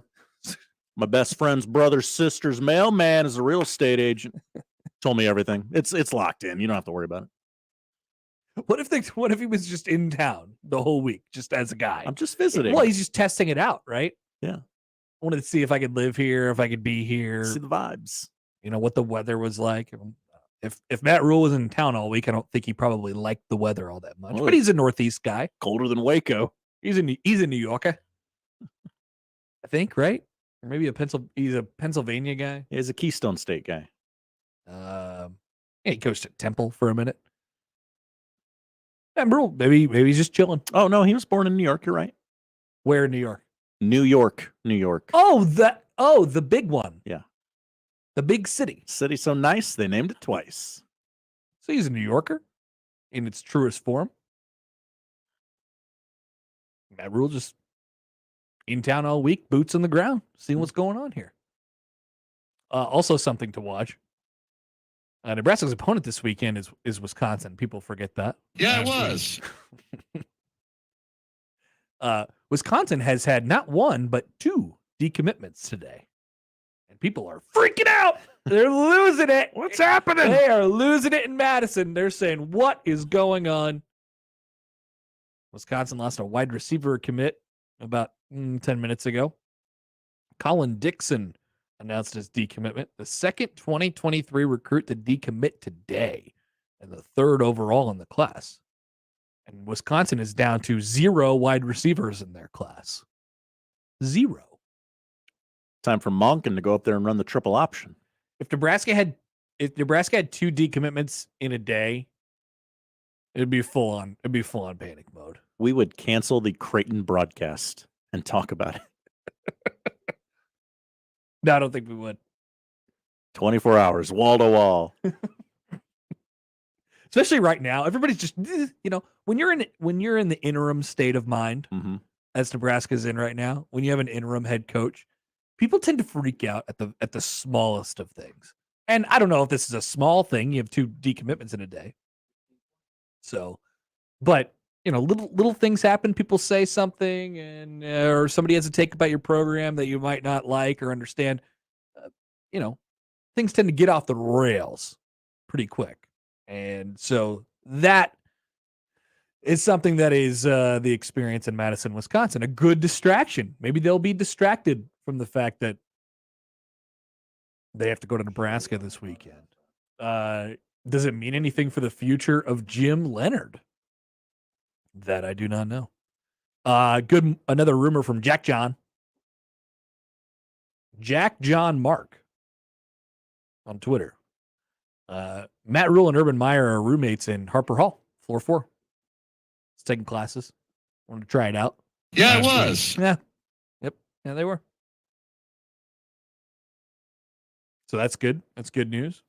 We just had a bunch of coaches just testing it out for a couple weeks. See what that campus life is all about. Yeah. Going undercover, and maybe they make a vlog about it. Something like that. Let's check in with Doug before we get to Michael Bruntz. Hi, Doug. Yeah, hey, thanks for taking my call. I just had a question for you guys. Do you think, with this next hire, we're going to move more towards what other Power 5 conference schools do, which is a shorter leash? Again, not hoping that he loses, or doesn't do well, but, we seem to fall in love with our coaches here and give them, too much time. Are we going to change the model around a little bit? Like, hey, you get 2 years, to do something, or there's the door, see ya. So that was the question. I don't know. Thanks for the call, Doug. I don't know if you plan that out beforehand, right? You do yourself a little bit of a disservice if you're saying, all right, you get 2 years, or you get 7 years, or you get 10 years, or whatever it is. I don't know. You have an expectation of a guy and what it's going to be like going in. He gives you the plan. How long is it going to take for us to get turned around? What do we need to accomplish? What do we need to do? How much help do we need? All that stuff. I don't think that. I guess to answer your question, Doug, no, I don't think so. But I don't know that that's really how Trev or anybody around here should really think about things. Yeah, people really like you, so you get longer. You evaluate the coach constantly as you go. That doesn't mean you have a short, a quick trigger or a short leash or however you want to call it. But in Trev's mind, this is the next coach for the next 25 years. Yeah, I think that's how you got to think about it. But people get too far on that one too, because then they're like, oh, well, we got to constantly be thinking about the future. And I think we got a little far down that road in the Frost era, and we start, this doesn't matter, and we got to think about 2024, or this doesn't matter. We got to think, in 2018, we got to talk about 2020, in 2021, we got to, have whatever's making us best in 2021. I think there was a little much of that at first. So your job always as a head coach is to combine the level of urgency that you need to win football games and the urgency to turn a program around and all that stuff with the amount of patience that you would have to see to see the program from a 40,000 foot view. You have to understand what your strengths and weaknesses are and where in the reality of where you're at, while at the same time having some urgency and saying, we need to do this now. Like, I don't know if that fully answers his question, but. Well, I don't know if you knew this, Connor, but Tom Osborne, they said he couldn't win the big one for a long time. And if we had fired him then, I mean, it just never would have happened. People are saying this. Yeah. A lot. So that's not an excuse to say, give the coach automatically 15 years, right? I think we wanted to do that a little bit at first with Frost. And then we realized, actually have to make progress on the way to the 15 years. And it was... He didn't get that Akron game, Connor! It was also maybe a little bit different with Tom because he was winning like 9 games a year. 10 games a year. Just not winning the big one. And he was rocking those red pants. Yeah. So, yeah, it's a little bit of a different scenario. I don't know if it's short leash, and I don't know if you say that out loud. But you have to have the wherewithal to realize, okay, if we hire a guy and it bombs out, and you have to understand your mistakes. It bombed out. And you fire him and you move on to the next guy. That's sort of the reality of it, too. It's very confusing, and there's a lot of stuff that goes into it, but it's very black and white at the end of the day. Win games, you get to stay. Michael Bruntz is up next on 1620 The Zone. Previously on Unsportsmanlike Conduct. When I hear sheriff, I think of the Old West. Matt says sheriff should be forced to dress up like they're in the Old West. Yes, if they want to keep the name, they have to wear Old West garb. I want them to wear spurs and all those things. I want Sheriff Woody or nothing. Yeah, there you go. Someone poisoned the water hole. There's a snake in my boat. Unsportsmanlike Conduct with John Bishop and Josh Peterson. Weekdays 2 to 6 on 1620 The Zone. Your Omaha area forecast from the Godfather's Pizza Weather Center and KETV News Watch 7 on 1620 The Zone. A chance for a quick hit of light snow or flurries Thursday morning, mainly before 9 a.m. Otherwise, expect a windy and cold day ahead with mostly cloudy skies. Highs will top out around 30 around lunchtime, then slide into the 20s later in the afternoon. Wind chills in the teens. I'm meteorologist Sean Everson from KETV News Watch 7. More with Connor and Josh after this. We're going to have an extensive professional relationship, my man. On 1620 The Zone. Equitable Bank. We take banking personally. EquitableOnline.com.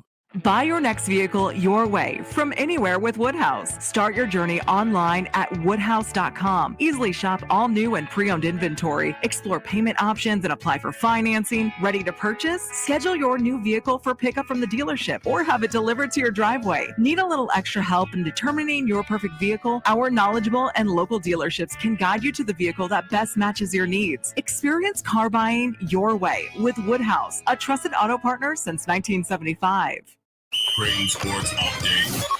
Creighton Volleyball wraps up their regular season on the road this weekend and will return to DJ Sokol Arena as Creighton hosts the 2022 Big East Volleyball Championship. Don't miss any of the action as the top 6 teams compete for a Big East Championship. Quarterfinal action starts on Wednesday. Check out gocreighton.com/tickets for more information. And that's your Creighton Sports Update.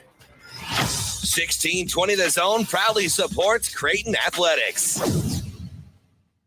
Hey, everybody, it's Michael Severe for Ted and Wally's, the perfect gift to be given during the giving season. We're talking gift cards with the merchandise and so many great holiday flavors. And not just can you buy it there and eat it there, but you can also take it home as well. You got pints, you got quarts, you got half gallons, all for the holiday season, and you'll make someone's day by giving them the gift of ice cream. Head over to Benson, location right next to Taste of New Orleans, or into the Old Market. Grab some gift cards, grab some to-go orders as well. And when you visit, of course, tell them Severe sent you.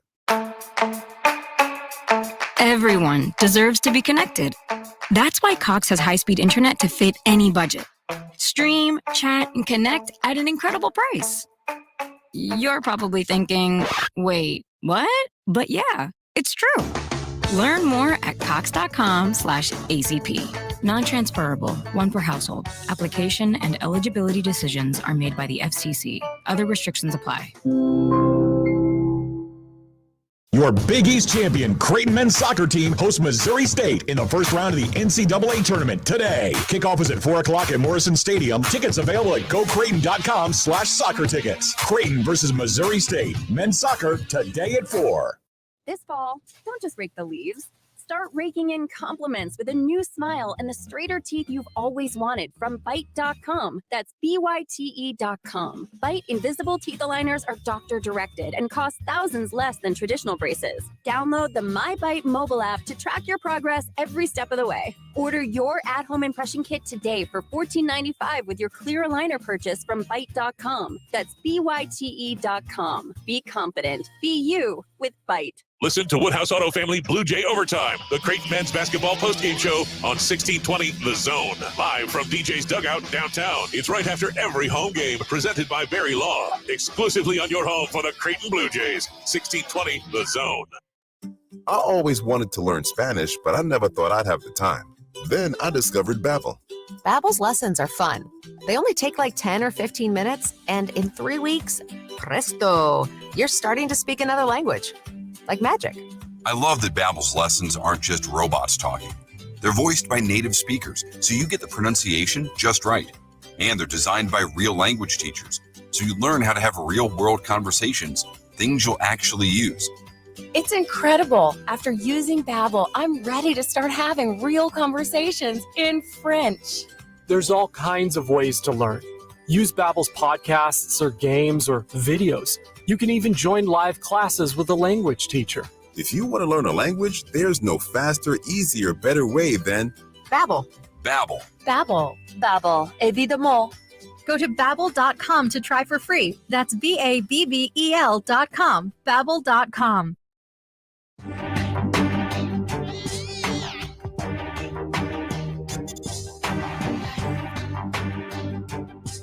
You know, we get pretty rough winter weather around here from time to time. I don't think I've ever seen the weatherman come on the TV and say, all right, here's what's going to happen tonight. 3 to 6 feet of snow. Oh, 3 to 6 inches of snow. We can handle that. 3 to 6 inches. Yeah. Sometimes they say like 2 to 8 or 1 to 12, somewhere in that range. It's a wide range. I don't think I've seen one up to 3 to 6, somewhere in between 3 and 6 feet of snow. Feet. It's a lot. That is in Buffalo, which Buffalo ain't playing that game there on Sunday. Is forcing the NFL to take a look at potentially other options on places to put the game, Detroit being one of them, on Sunday. I'm disappointed. Give me the 6 feet of snow game. What say you, Michael Bruntz of Husker 24/7 joins us now. Hello, Michael. Why aren't they going to play the game? That's what I say. Play it, man. You have an NFL team in Buffalo, and they don't have a dome. I know they're working on a new stadium, but you made your bed. This is it. It's lake effect. Yeah, you had to know that at some point this was going to happen, and now it's time to pay the piper, Buffalo. So let's get some 3 to 6 feet. Yeah, give me the 6 foot of snow game. They had to move a game out of Buffalo in 2014, and it was a Monday night game, and they played it in Detroit. I don't know if I remember that, but this might now happen again between the Bills and the Browns this weekend. You're a big Bills guy, though, right? Huge Bills guy. Yes, I'm a huge Bills fan. I'm surprised you don't remember that 2014 game. I bought a Stevie Johnson jersey at an auction once. Yeah. Well, you're a New York native too, though. Yeah. So. I didn't go upstate much, but I have been in Niagara Falls, and it's lovely up there. Is it worth it? Like, do you need to go see Niagara Falls once in your life? I wouldn't go out of your way to go to Niagara Falls. If you're in the area, which I don't know why you would be, but maybe you're going to Toronto. Like just okay, yeah, okay. Go to Niagara Falls, but I wouldn't really go out of your way for it.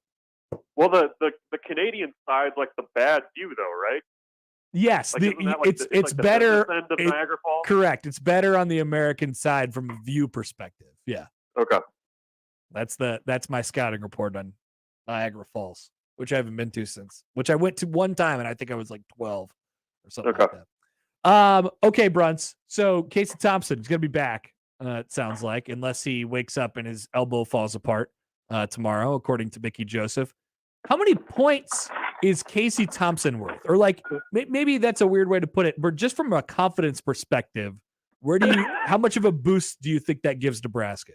Well, based on what's happened in the last couple hours, he's worth about 2.5 points, at least, from what I can tell. But no, from a confidence point, it's huge. And is he 90%? Is he 75%?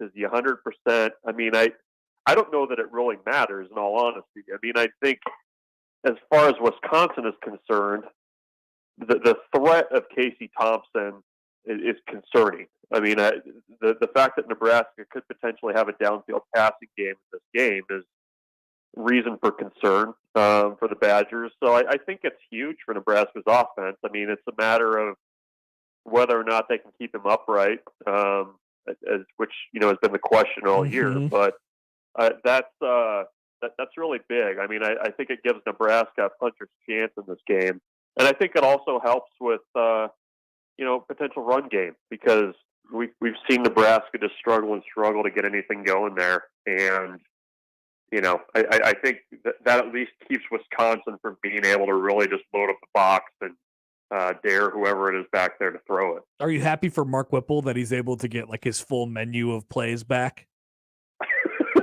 Yeah, I am. I'm really happy for Mark Whipple. It's been a hard week for Mark Whipple. I just think that again, the Trey Palmer, I think, is pretty unique in the Big Ten in terms of his playmaking ability and his speed on the outside. And I just think that Casey Thompson being out there gives you the possibility or the threat of Trey Palmer that wasn't there against Michigan or against Minnesota. What if? I mean, they are what? What's the line down to now? 10.5. Last I saw it was down to 10.5. I think it had gotten as high as like 13.5 some places. Yeah, I think that's right as of right now. You mentioned it. Nebraska has a puncher's chance. Like, what does it do? Does it do anything if Nebraska actually goes out and wins the game on Saturday? Does it do anything like in the? I guess it doesn't really do anything, I suppose, but. I mean, it would be great for this program to beat Wisconsin for the first time since 2012, although it wouldn't necessarily mean anything in the grand scheme of things. Not necessarily. I mean, what it does potentially invite is you might not end up with Jim Leonard as the guy at Wisconsin if things trend that way. But it doesn't do much, but it's a feel good kind of bow to the end of the season, right? I mean, you beat Wisconsin on senior day. Then you have the short week going to Iowa, which is always, generally a tight game. So I don't know. I mean, it probably doesn't mean a ton, but it would be another interesting data point in what has already been a interesting 3-year 2022 season here. Have you allowed yourself to look at the 5-7 bowl game chances? Yeah, I have. There's you're a sicko. You're disgusting. There's a hopping thread on our message board right now about the roadmap for Nebraska to get to a bowl game. I don't want to go there, but it exists. So you do this every year. You look at the APR every single year right around this time. You got to start rubbing your hands together. How have our boys been doing in the classroom? That's what we want to know. Didn't they put out some release the other day about how they did really well in the class? Like it was actually good, right? Well, that wasn't APR. That was what GSR. That's a different acronym. So, that's not the one that matters for potentially going and playing a bowl game in Fort Worth if things fall the right way. Why don't you want to give us the details on the? I haven't seen the thread yet, but so who are we rooting against in the last 2 weeks? I don't even know. Okay. I'm going to the message board right now. Yeah, it's on Husker 24/7 right now. The way forward. Oh, there it is. Yeah. Make it. Yeah. Path to a bowl game. So there's a lot of teams with better APRs. It's not a clear road. I'll put it that way. Yeah, it's still pretty muddy. 2 weeks out. Either way, Nebraska would have to beat Wisconsin and Iowa. So you got to take care of your own business first, and then we can worry about APR. Bruntz, let's go over to the coaching search. I guess it feels like the thing that we maybe have learned this week more than anything, and there's sort of the emergence of names, and you can find commonalities and sort of where people are at on this thing. But I think from a timeline perspective, it really feels like it's clear now that it's not going to be until after the season. Would you agree with that? Yes, I would agree with that. And I think it's kind of, in addition to just being able to nail somebody down and, the fact that it's probably somebody that's still coaching now, I just think that, Trev's thing all along has been that they were going to respect the season and the process and all that other stuff. And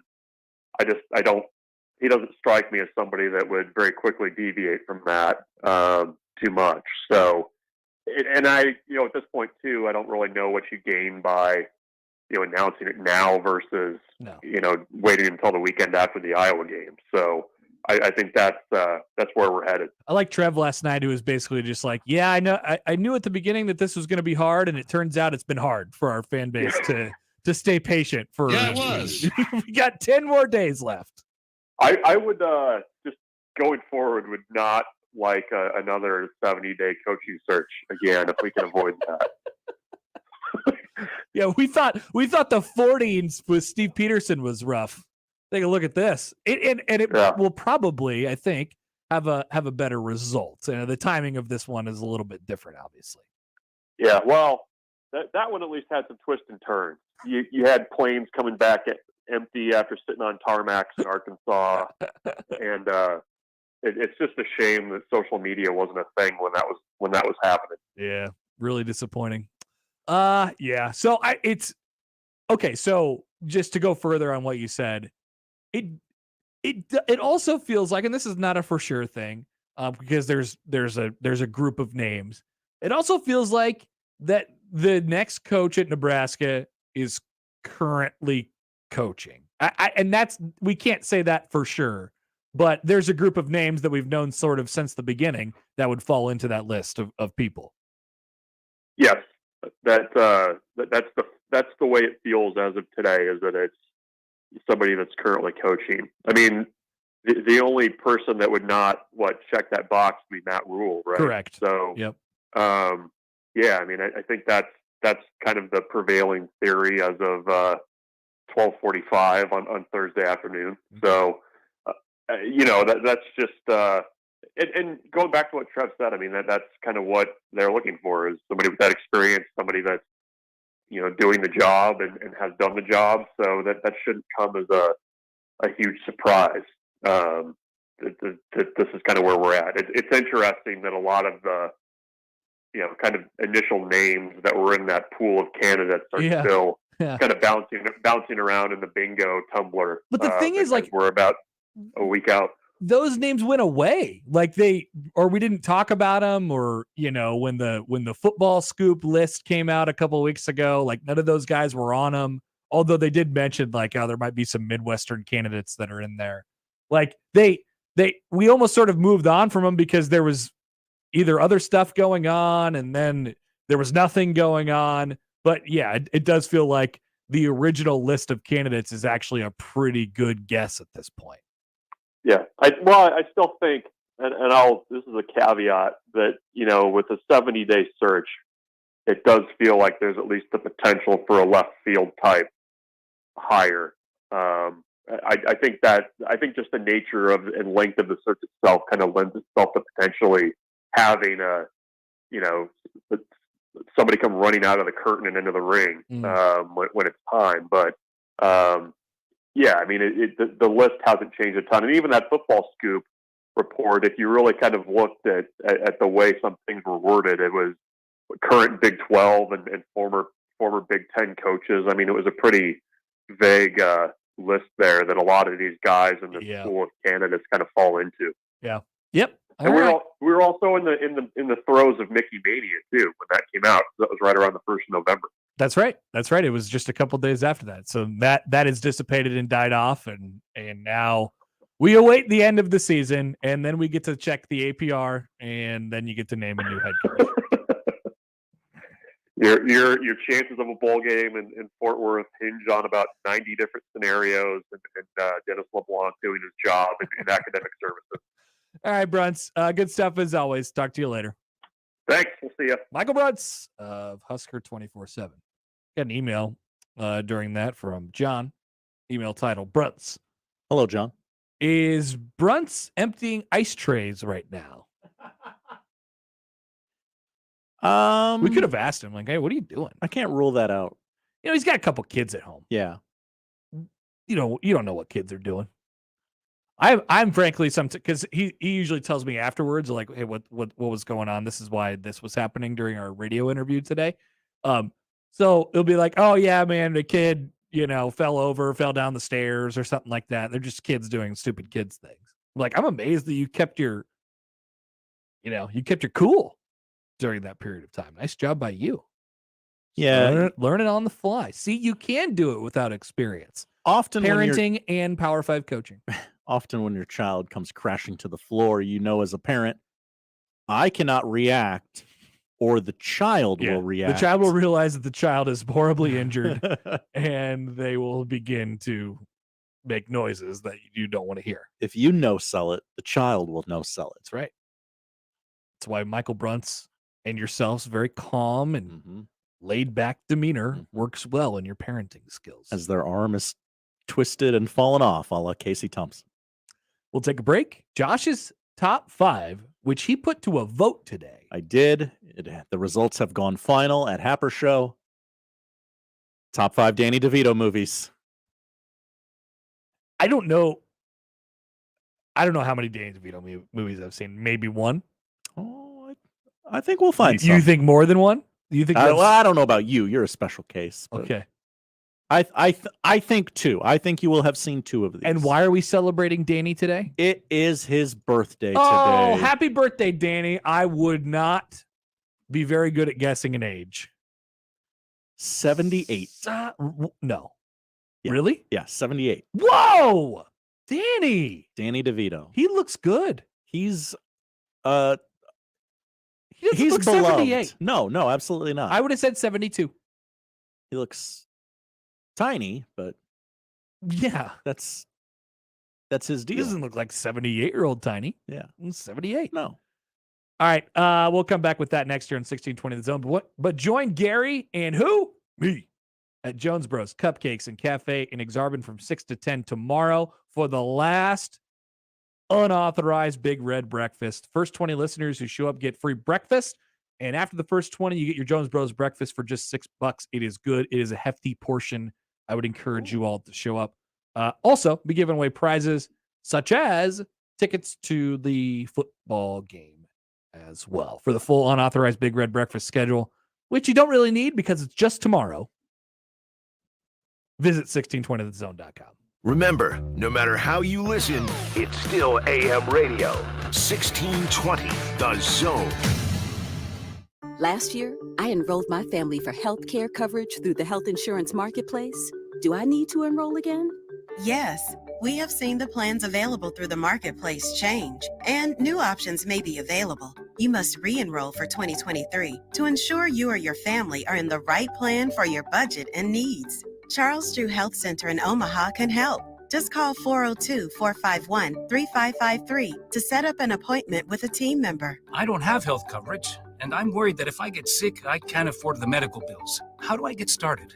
Getting started is easy and free. Just call to set up an appointment with a Navigator enrollment specialist. We will explain your coverage options, answer any questions, help you enroll, and see if you qualify for financial assistance. Open enrollment is November 1st through January 15th. Re-enroll in healthcare coverage or enroll for the first time.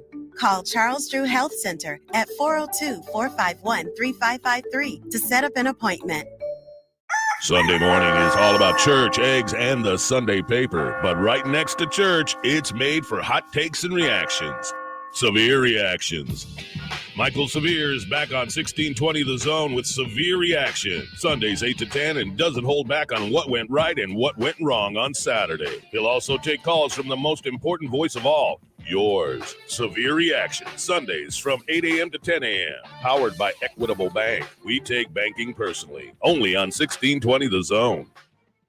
Prescription products require an online consultation with a healthcare provider who will determine if a prescription is appropriate. Restrictions apply. See website for full details and important safety information. Subscription required. Hey guys, did you know there's a generic form of Viagra that works just the same but is 90% cheaper? And you can get it online? Just go to 4hims.com/radio. At Hims, you'll get a free medical consultation, discreet shipping if prescribed, a 100% online process, and trusted generic alternatives to the biggest brands at 90% off. That's right, get generic for Viagra, the same active ingredient as brand name Viagra, but 90% cheaper. It's the same medication you get from your doctor, but with zero copay, no expensive appointments, and no awkward face-to-face conversations. To start your free online visit, you need to go to this exclusive address, 4hims.com/radio. That's 4hims.com/radio for your free online visit. FORHIMS.com/RADIO. Oscar's Pizza and Sports Grill has been making your game day experience one to remember for 18 years with our award-winning char-buffed wings and $7.99 Monday through Friday lunch specials. But now your game day just got bigger and better with Oscar's newly upgraded audio-video system. Cheer on your favorite teams this season in front of a 22-foot LED video wall, showing up to 8 games at once, and of course, 40 TVs and massive dual projectors. Oscar's Pizza and Sports Grill, 173rd and West Center Road, and for takeout at 162nd and Maple.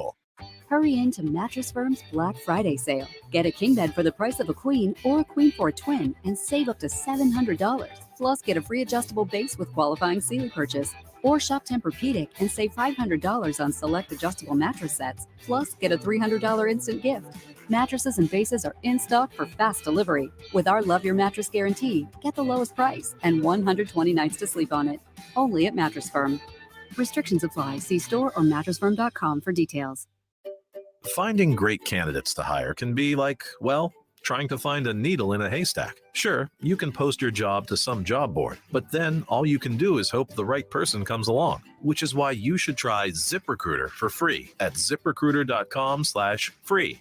ZipRecruiter doesn't depend on candidates finding you. Its powerful technology identifies people with the right experience and actively invites them to apply to your job. You get qualified candidates fast. So while other companies might deliver a lot of hay, ZipRecruiter finds you what you're looking for. The needle in the haystack. 4 out of 5 employers who post a job on ZipRecruiter get a quality candidate through the site within the first day. ZipRecruiter, the smartest way to hire. And right now, you can try ZipRecruiter for free. That's right, free. Just go to this exclusive web address, ziprecruiter.com/free. That's ziprecruiter.com/free. ZipRecruiter.com/free. Bill Jones and Olivia here again for Jones Bros Cupcakes and Cafe. Jones Bros is famous here at Omaha for catering delicious breakfasts and lunches for business meetings. If I own a business, I cater Jones Bros every day. Sounds good to me, Olivia. For breakfast, I cater French toast with warm syrup and croissant donuts. That'd be a good day at work. Go with it, Olivia. Check out our website at jonesbroscupcakes.com for catering. Jones Bros Cupcakes in Exarban Village.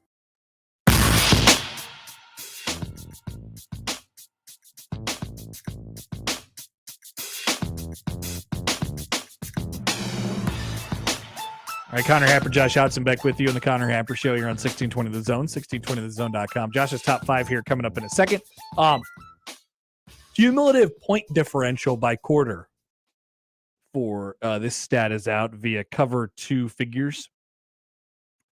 Yeah, isn't Nebraska like horrendous in the third quarter or something like that? The second quarter. Second quarter? Okay. They are the... Okay, let me get confirmation on this before I say it out loud. Yeah. Never mind. But they have the second worst quarter differential of any quarter, third worst of any team of any quarter. So let me explain. Okay. Colorado is minus 90 in the third quarter. They're getting outscored by their opponents by 90 points in the third quarter alone over the course of this season. Does that seem bad? That does seem pretty bad. Vanderbilt is getting outscored by its opponents by 84 points in the first quarter. Right out of the gate. Nebraska is getting outscored by its opponents by 60 in the second quarter. By 13 in the first quarter. They're actually plus 10 in the fourth this year. Nice job by them. Fourth quarter team. And they are a flat 0 in the third quarter, probably because they don't do anything in the third quarter. Oh, man, they're a real second half team. Look at that. There you go. Plus 10 in the second half. Yeah. Minus 60 in the second boys. quarter. Minus 60. Anyway, let's talk about Danny DeVito. Why not? Happy birthday, Danny DeVito. Happy birthday, Dan. If you are against this poll, you had the chance to change it. I gave you 2 poll options because I didn't know which one I wanted to do today. And the other option was top 5 MLB free agents. I think you picked the right thing. Would have given Connor the chance to gush about baseball. But here we are talking about Danny DeVito, something Connor knows very little about. Oh, I got to go to his page. Number 5. God, come on. Take forever. Number 5. Number 5 is One Flew Over the Cuckoo's Nest from 1975. This is a classic. It won 5 Oscars. It's the 18th best rated movie of all time on IMDb. Josh, personal poll question. Ooh. Have I seen this movie? Oh, no chance. Correct. I thought you would waffle a little bit more, but no, I haven't seen this movie.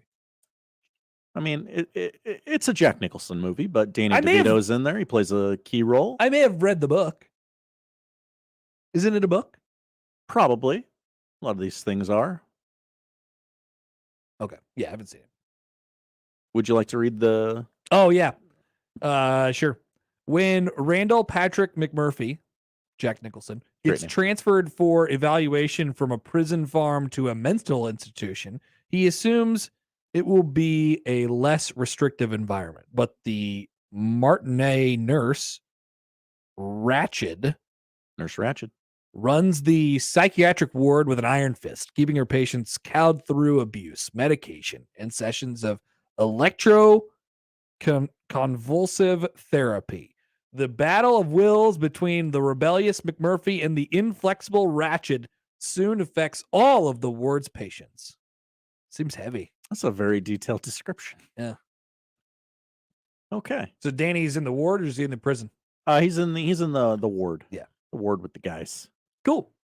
Nice job by him. Plays a man named Martini. It's a good name for... That's fun, right? It's a good name for Danny DeVito, yeah. It's about the size he is, a martini glass. Number 4. Connor, I know you've seen this one. Oh. No, number 4. What is going on? They're showing some bad Nebraska stuff on ESPN right now. ESPN hates Nebraska. Everybody knows that. They're showing Blake Corum smashing into guys. It's Trevor's take. Trevor Maddich. Still a thing. Still. They bury him on these shows, but slugging it out. He's still there, yeah. Okay, sorry. Number 4 is Space Jam. Oh, I have seen Space Jam. Yeah. Danny DeVito played the leader of the aliens. Yes. Would you like me to read Space Jam's? I would love for you to read the synopsis to Space Jam. They don't have the one on Google because that's where I usually get it, and that's where it's usually the funniest. So I guess I'll go to Wikipedia. Is Danny DeVito not credited for his role in Space Jam? I'm scrolling the cast and I'm not finding him.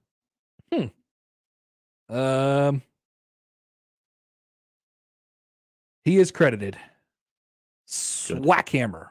Yeah, there he is. Okay, way at the bottom. This must have been by appearance or something. 1996. All right, number 3. Number 3? Okay. Sorry, I didn't get to it. Combination of 3 and 5. Number 3.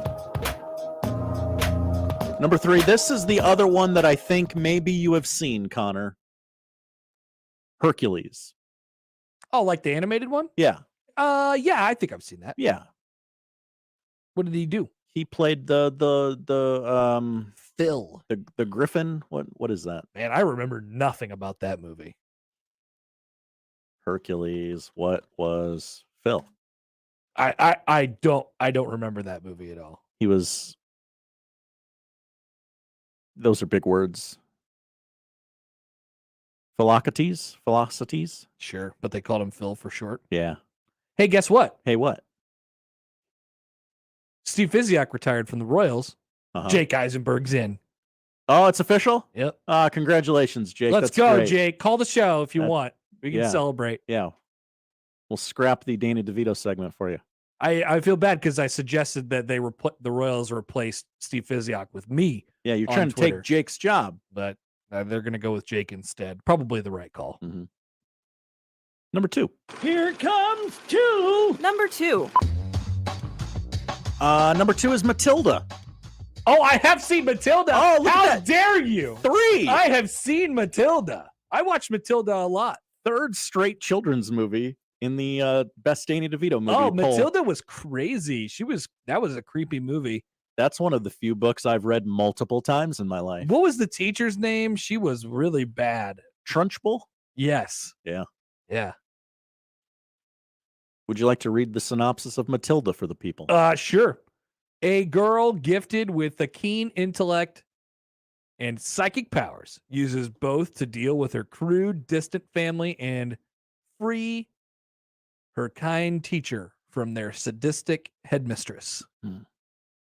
Great book by Roald Dahl, who wrote Roald Dahl? Willy Wonka and the Chocolate Factory, Charlie and the Chocolate Factory, whatever the hell you want to call it. I saw Matilda a whole bunch. Yeah. I remember Matilda. Well, that takes us to the number 1 Danny DeVito movie of all time on this, his 78th birthday. We celebrate Danny DeVito's entire catalog, but only one movie can sit atop the list. Number 1. Twins is overrated. The answer's Batman Returns. Oh, I've seen that movie. 4. I've seen that movie.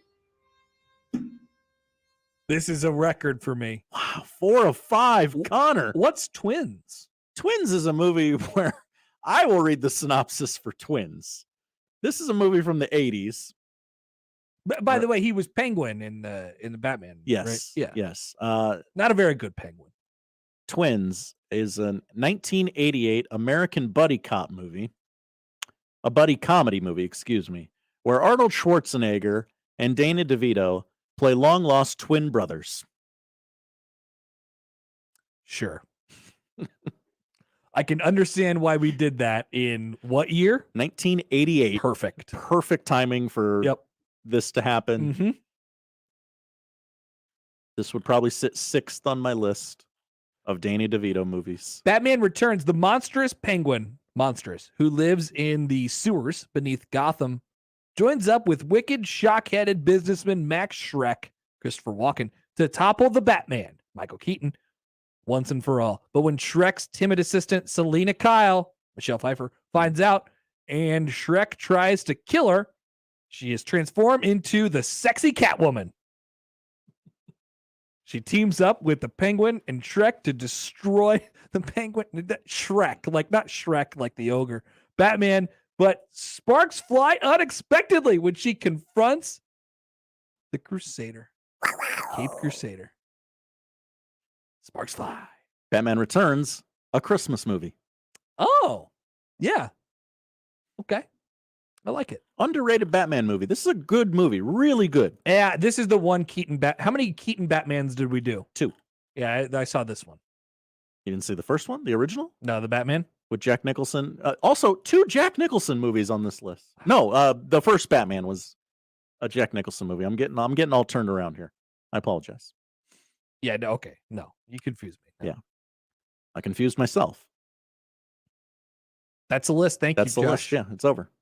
Danny DeVito's top 5 movies. And I saw 4 of them! 4 of them! That's the upset of the day. I don't there. remember Danny DeVito in hardly any of them, but he was in them. That's for well, sure. I mean, in 2 of them, he's not pictured at all. Yeah. In Batman Returns, he's wearing a heavy dose of makeup. Uh-huh. Yeah. Rarely ever just Danny DeVito. Yeah. Unless he sometimes does appear as Danny DeVito, though. And that explains a lot. And obviously, I feel like this is required for me to say, obviously, the best work of Danny DeVito's career is Always his work Sunny. in It's Always Sunny in Philadelphia. No doubt. But it's not a movie.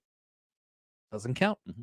Coming back, we have an atrocity that has been committed by the University of Texas.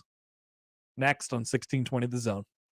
I'm a fabulous driver. The Connor Happer Show I'm one of the best friends you could ever have in your life. on 1620 The Zone. I hate you. Live from the Host Coffee Studio, this is 1620 The Zone. At Sid Dillon Chevrolet, we prioritize you and your vehicle needs. Visit our dealerships to shop inventory or to order your new vehicle. Shop online at SidDillonChevy.com. You are what drives us, Sid Dillon. Chevy, find new roads. Email unsportsmanlike conduct on the Equitable Bank Zone inbox with whatever is on your mind, from your hot takes to what you think is one. The Zone inbox is brought to you by Equitable Bank. We take banking personally. We want to hear from you on the Equitable Bank Zone inbox. Standard Heating and Air Conditioning is and has always been locally owned and operated. Now, with 160 employee owners, chances are one of us lives in your neighborhood. We take pride in taking care of you, our customers, and keeping you comfortable all year round. And as always, our technicians don't have sales quotas. When other companies send salespeople, Standard sends qualified technicians. It's just part of. Carrier, turn to the experts. If the COVID pandemic should have taught us anything, it's that the worst estate planning anyone can do is do nothing. Write this number down, 402-397-5880. That's the number to the law office of Christian R. Blanc. Chris Blanc can walk you through the creation of your own estate plans that include power of medical attorney, living will, joint living trust, and more. Your initial consultation is always free. Call the law office of Christian R. Blanc at 402-397-5880. Fall is in full swing, and that means there's a lot of great events coming up all over the area, from the Huskers in football or basketball, the concerts, holiday shows. There's so much to check out. And when you need tickets, be sure to check out my friends at ticketsforless.com. You want to go see the Huskers in Memorial Stadium or the Chiefs at Arrowhead, or maybe that big show at CHI Health Center. Tickets for Less has you covered. So save on your next order at ticketsforless.com. When you use the code THEZONE, go to ticketsforless.com. Find the seats that you want to the events you want to be at. Use the promo code ZONE. Good on any ticket purchase at ticketsforless.com. Hey, everybody, it's Michael Severe for Ted and Wally's, and a happy holiday season for you. It is a great time to prepare for ice cream. It's always a great time for ice cream, right? But here's how you prepare. You go and you get a gift card, and then you give it to someone, and you know what they do? They love you forever because you've given them ice cream, and you've given them Ted and Wally's ultra premium ice cream as well, made with 20% butterfat over 35 years with 3,000 different flavors. They also have great merchandise as well, all with the gift card. Head over to 2 locations, Benson and the Old Market, and tell them Severe sent you. Are you that relative who's always asked to bring plates and napkins to the family dinner? Bring brews instead. Specially quality, locally brewed Nebraska beers and ciders. The Nebraska Craft Brewers Guild wants you to know that local brewers are working on special seasonal beverages to make your holiday family get-togethers a day full of fun, football, and feasting. Lots and lots of feasting. Plus, you'll never be asked to bring plates and napkins again, especially if your goofy cousin from Iowa brings that state's favorite beer. Cheers. Finding great candidates to hire can be like, well, trying to find a needle in a haystack. Sure, you can post your job to some job board, but then all you can do is hope the right person comes along, which is why you should try ZipRecruiter for free at ZipRecruiter.com/radio. ZipRecruiter doesn't depend on candidates finding you. It finds them for you. Its powerful technology identifies people with the right experience and actively invites them to apply to your job. You get qualified candidates fast. So while other companies might deliver a lot of hay, ZipRecruiter finds you what you're looking for. The needle in the haystack. See why 4 out of 5 employers who post a job on ZipRecruiter get a quality candidate within the first day. ZipRecruiter, the smartest way to hire. And right now, you can try ZipRecruiter for free. That's right, free at ZipRecruiter.com/radio. That's ZipRecruiter.com/radio. ZipRecruiter.com/radio. Shop Woodhouse Place Hyundai and Nissan, 144th and Giles. KOZN, Bellevue, Omaha, Council Bluffs. All right, no more putting this off because this is something we have to talk about. There's some more news that's happening, but if I say it, then we'll get off on that I will forget about the thing that we have to do, which is this. Something terrible has happened. Yeah, it was. I don't know why this exists or why this was made, but as we know, Matthew McConaughey has a very close relationship with the University of Texas Athletic Department. He shows up randomly on the sideline at their football games. He's an adjunct professor there. That's right. He narrates when they have hype videos. They've taken it a step further. They sure have. Matthew McConaughey has decided to perform a spoken word song. Motivational spoken word song? Yeah, I'd say that's fair. Let's play. Skip ahead a little bit because a lot of the first 20, 30 seconds is just nonsense. It's all nonsense. But let's catch up here a few seconds into Matthew McConaughey's weird speaky song. Oh, I got the site muted. Here we go. Yeah, we got you. We got me. Sorry. Folks, that makes a royale we. And it's time to bend a knee, everybody, so we can reveal, revive, and testify. Because you see, these words, they are not inflation. It is on us, the nation, to do it once and then again. So Gabriel blows his horn, and we got another Longhorn win.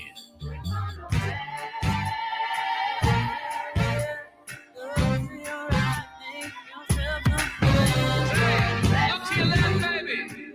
Look to your right. Who knows? You might meet a friend and end up partying all night. It's time to bleed your orange and get your horns in the air. It's time to own this court. It's time to take the dare. You see, it's our soul to bear, because what we got is so rare. You see, we are living proof. Here to raise the roof. Ride on, rise up, be a dog, not a pup. Drop your cane, shake your mane, wax your wings, focus frames. It's time to Stop. games. Ain't no more. I'm done now. No. I went as long as I could. Now look, far be it from me to criticize anyone who takes a big creative swing and might have.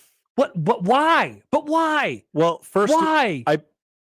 I believe this video centers around a new arena for Texas basketball, which Matthew McConaughey helped pay for. Okay. I believe that's the actual purpose. But I would like to introduce a second theory to why this video exists, Connor. Cocaine.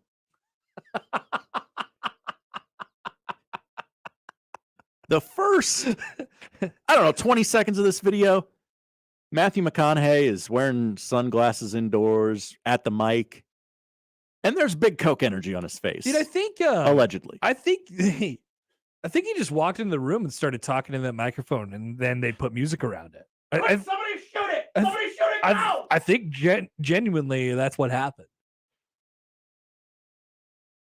I mean, he does that when he talks. He'll start rhyming. It'll sound motivational, but he's just talking. I just moved to sit in the Lincoln. They start recording, and I sell those vehicles to America one at a time. That's an Academy Award-winning actor, by the way. They're gonna play it at the game probably, and I don't know how I'd react if I was there. Well, it worked. They drubbed Gonzaga. Yeah, they did. Took him to the woodshed. Matthew McConaughey took him to church. And Creighton plays there in 2 weeks. Oh, it's time. We're going. We're getting on the team plane with them, and we are destroying all the evidence of that video. This is one of those times where I wish I could produce music, because you could make a song better. I would do this exact video, but for Creighton, and we would release it the week of the Creighton Texas game. And how do you think Christian Bishop feels that he has to, he's going to have to stand there in his Texas jersey, and that song's going to play, and his old team's going to be here, and they're going to be laughing at him. That's a bad look. But when your school is run literally almost by Matthew McConaughey, you're going to end up with a couple of these a year. Just wait till he owns part of the Washington Commanders. All right. Coming back with the wheel next on 1620 The Zone. The Connor Happer Show. Connie Mack only won 9 pennants in his 55 years as a manager. What a bum. Could you imagine sports radio in the time of Connie Mack? Boy, I tell you, this Connie Mack guy just can't get it done. Can't win the big one. Can't get over the hump. Only 5 World Series. Connie Mack, more like Connie Hack, am I right? That's exactly how they talked. The Connor Happer Show, weekdays from 10 to 2 on 1620 The Zone. Your Omaha area forecast from the Godfather's Pizza Weather Center and KETV News Watch 7 on 1620 The Zone. A chance for a quick hit of light snow or flurries Thursday morning, mainly before 9 a.m. Otherwise, expect a windy and cold day ahead with mostly cloudy skies. Highs will top out around 30 around lunchtime, then slide into the 20s later in the afternoon. Wind chills in the teens. I'm meteorologist Sean Everson from KETV News Watch 7. Steve Sipple breaks down the Michigan game and previews the Wisconsin game tonight at Holy Ghost Church on 52nd and Q. Doors open at 5, program starts at 7, and it's only $10 for adults and $5 for children. Sponsored by Jones Barrel Company and Ray Martin Company. Buy your next vehicle your way from anywhere with Woodhouse. Start your journey online at woodhouse.com. Easily shop all new and pre-owned inventory. Explore payment options and apply for financing. Ready to purchase? Schedule your new vehicle for pickup from the dealership or have it delivered to your driveway. Need a little extra help in determining your perfect vehicle? Our knowledgeable and local dealerships can guide you to the vehicle that best matches your needs. Experience car buying your way with Woodhouse, a trusted auto partner since 1975. Last year, I enrolled my family for health care coverage through the health insurance marketplace. Do I need to enroll again? Yes, we have seen the plans available through the marketplace change, and new options may be available. You must re-enroll for 2023 to ensure you or your family are in the right plan for your budget and needs. One World Community Health Centers in Omaha can help. Just call 402-502-8888 to set up an appointment with a team member. I don't have health coverage, and I'm worried that if I get sick, I can't afford the medical bills. How do I get started? Getting started is easy and free. Just call to set up an appointment with a Navigator enrollment specialist. We will explain your coverage options, answer any questions, help you enroll, and see if you qualify for financial assistance. Open enrollment is November 1st through January 15th. Re-enroll in healthcare coverage or enroll for the first time. Call One World Community Health Centers at 402-502-8888 to set up an appointment. West Omaha, you're in for a treat. Cops is now open at 100th and Center. Famous for their pizza and wings, but with their new location comes an extensive new menu that includes salmon, certified Angus beef fillets, ribeyes, New York strips, several pasta dishes, salads, and an extensive variety of shareable appetizers. Dine in, carry out, or delivery. Now open at Shadow Lake Town Center and 180th and Center. Click copspizza.com to see the menu. Pizza, steaks, pasta, salads, and so much more. Meet Joe A, Hi. Joe B, Hello. and Joe C. What's up? 3 everyday Joes perfecting their banking with Chase. Joe A is locking his lost debit card with the Chase mobile app. Joe B is cruising toward his new ride with AutoSave. And Joe C's Chase banker is helping him budget to go back to school. Tools that help protect, support for what's next. One bank that puts you in control.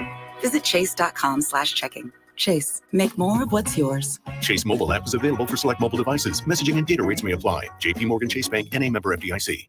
Dell Technologies Black Friday event has arrived with select deals on top tech to power business productivity. The savings start now with up to 50% off select performance business PCs powered by 12th Gen Intel Core processors. Don't forget special pricing on the latest monitors, docks, and accessories, including free shipping on everything. Call a Dell Technologies advisor at 877-ASK-DELL for Black Friday deals. That's 877-ASK-DELL.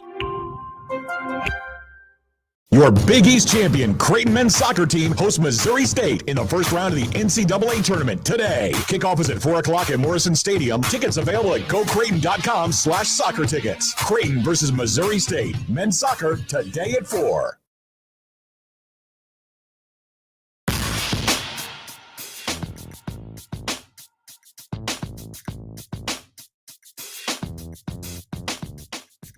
And Dominican Sue, Mercenary Sue, headed off to the best team in the NFL, probably the Philadelphia Eagles, for the final few games of the season, their playoff run. I don't need that preseason. What's Sue been doing? He's just been tweeting stuff about like finance over the last couple months here. Well, he volunteered for that coaching job. That's right. We had him on the wheel. He didn't grade out particularly well. Must not have gotten the job. Do you think Trev called Sue and asked about his opinion? I mean, Trev. I do actually. Trev said it last night. He goes, I talked to a lot of people, and I talked to a lot of people. He said that last night. I mean, he's a guy who is obviously in the NFL, but also, travels in those circles. Like, hey, what are people saying when Nebraska comes up? Yeah, Sue's got to be known more for being a Nebraska guy. They got to somehow connect the two a little bit more. Yeah, he doesn't. Here we think of him as that, but I don't think he's thought of as a Nebraska guy at the, on the national level. We got to connect that bridge a little bit. But Sue is off to play for the Eagles. Final couple games of the year. And sadly, he will not be the next head coach of Nebraska football. So you can take him off the wheel, Josh. Speaking of the wheel, we've had many suggestions of who to put on there over the last couple days, weeks, months. And we have evaluated many, many coaches. We've probably spun the wheel upwards of 40, 45 times. This now. is day 42. Okay. There you go. Of us spinning the wheel on the show. Some shows we didn't do it. Sometimes we spun it twice. So, yeah, this would probably be about our 46th, 48th spin. Yeah, it's about one a day. Yeah. It's about one a day. And the candidates we have ended up with on the wheel right now: Dino Babers, Sam Pittman. That's the new name today. Arkansas's Sam Pittman. Tom Herman, Jim Mora, Jeff Monken. Honkin' for Monken. Mickey Joseph. Well, we probably need to get to that one sooner than later. Yeah. Bronco Mendenhall. Pat Narduzzi. Chaotic choice. Do we have a car podcast in this town? When we do the Pat Narduzzi one, I'll wear my cowboy hat and ask really, really pointed questions. And those are our candidates at the moment. We probably I want to bring back the space that says like Trev cancels the program or something, even though it's boring, but we could just, say, oh, well, Trev canceled the program. I didn't find a head coach. Did you know he canceled a football program and a wrestling program that was very good? Connor? Oh, so there's precedent for this? Yeah. Oh, that's probably why people keep bringing it up. Constantly. Spin that thing. Okay. I hope it lands on Sam Pittman. That'd be an interesting eval. Honkin' for Monken. Somebody texted us. They were like, yeah, I got the wheel ASMR thing again. It's working. Chaos! Damn it.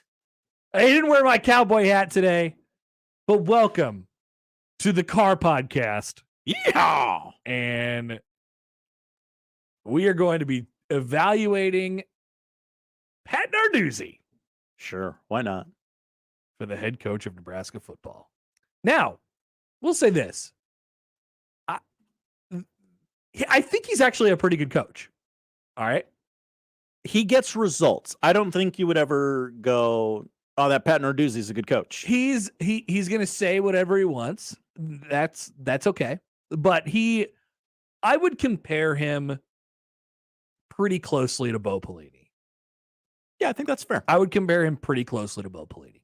He was a good football coach. Actually, I mean, he's from the area, or he's not from the area, but I think he went to Youngstown State. So there's the Bo connection. I mean, Bo went to Ohio State, but from Youngstown. Played linebacker, defensive guy all the way through, a coordinator of a very, very good defense at Michigan State for a while, So I think he's a good coach before we make fun of him too much. But he's said. But make no mistake, we are going to make fun of him. He did not have a great at end of the relationship with one Mark Whipple, and that was noted this summer. Pat Narduzzi is 56 years old. He's from New Haven, Connecticut. He's been the coach at Pittsburgh since 2015. And before that, he was known as the defensive coordinator for Michigan State. Also stops at Cincinnati, Miami of Ohio, Northern Illinois, Rhode Island, and Miami of Ohio before that again. So 2 stops at Miami of Ohio. He won an ACC championship last year with Kenny Pickett. People forget that. And Mark Whipple as his offensive coordinator. 2-time Coastal Division champ and a Broyles Award for Assistant Coach of the Year in 2013. Hardware. At Michigan State. He's 1-4 in his bowl games at Pitt. Remember, they lost the Peach Bowl to Michigan State last year when Kenny Pickett decided to go pro. That's right. Pat Narduzzi is our guy today. Gettability. What if Nebraska had this entire 60-plus, 70-plus day coaching search, and we've been talking about the possibility of a out-of-left-field hire? Oh. You reading the tea leaves, Connor? I mean, out of left field could be anybody who we're not talking about. And we're not talking about a lot of people. And we're not talking about Pat Narduzzi. So, what if they had their entire 70-plus day coaching search and they landed on Pat Narduzzi? Nebraska threw all of their resources and energy behind getting Pat Narduzzi to Lincoln. Would he accept that job? I'm going to say yes. You think so? I'm going to say yes. Okay. I'm going to say yes. Why? Out of curiosity. I think he's in the Big Ten for a long time. Okay. And I think his style of football, or the way he envisions football, would work at a place like this. I don't think Nebraska is actually going to be that far away from Pat Narduzzi's vision of a football program when they hire their next coach. Pitt, I guess Pitt is his only job. It's in a quote unquote lesser conference. Like, this is actually kind of natural. Like Pitt, he's been at Pitt for a while. He's got the experience. He was a DC in the Big Ten before that. He's got the He's got the Big Ten experience, winning in the Big Ten too. Been a Midwestern guy for the majority of his career. I don't know about him as a recruiter. I'm not sure what that looks like. But I actually think Nebraska could get Pat Narduzzi. So the gettability here would be a probably in between a 3 and a 4. Let's just round up to 4. I don't think Pat Narduzzi, and we got an email from Zach, would Pat Narduzzi keep Mark Whipple? I'm going to say no. Mark Whipple ain't keeping Mark Whipple. Mark Whipple's not going to be here next year. It no doesn't matter what. If Mickey Joseph's the coach, Mark Whipple won't be here. If Mark Whipple is the coach, Mark Whipple won't be here. Mark, you get to be the head coach. No, thank you. I will not be here next year. I'm ready to report the thing everybody knows. Mark Whipple will not be in Lincoln next year. Josh, standing in. Yeah. I stake my reputation on it. Give me a little volume here. Give me a little something on the board. Go ahead, Josh. Current Nebraska offensive coordinator Mark Whipple will not be in Lincoln next year. There's your breaking news. You heard it here. Probably 3rd or 4th, but that's close enough. Gettabilities of 4. Fan Buzz if hired. You could do what I just did and basically convince yourself on this very, very quickly. I guess I'm not convinced on it. You would still be far down the list, I think. Only had one losing season at Pitt. If we're talking about checking boxes, experience, check. Midwestern background, check. Big Ten background, check. Winning in the Big Ten, check. I like that he's a defensive guy. And yes, that would lead to some struggles with offensive coordinators. That's the way it goes. But he's hired different coaches over the years. They've reinvented themselves in a whole bunch of different ways. Pat Narduzzi, Coach Aaron Donald. Yeah, the math adds up on that. How long has Aaron Donald been in the league? What is it, like 7 years? So did he maybe just have him for the 1 year, 2015? Pitt 2010 to 2013. So no. No, he didn't? Okay. No. I'm sorry for misreporting that. He did have Tyler Boyd, though. But my other reports are true.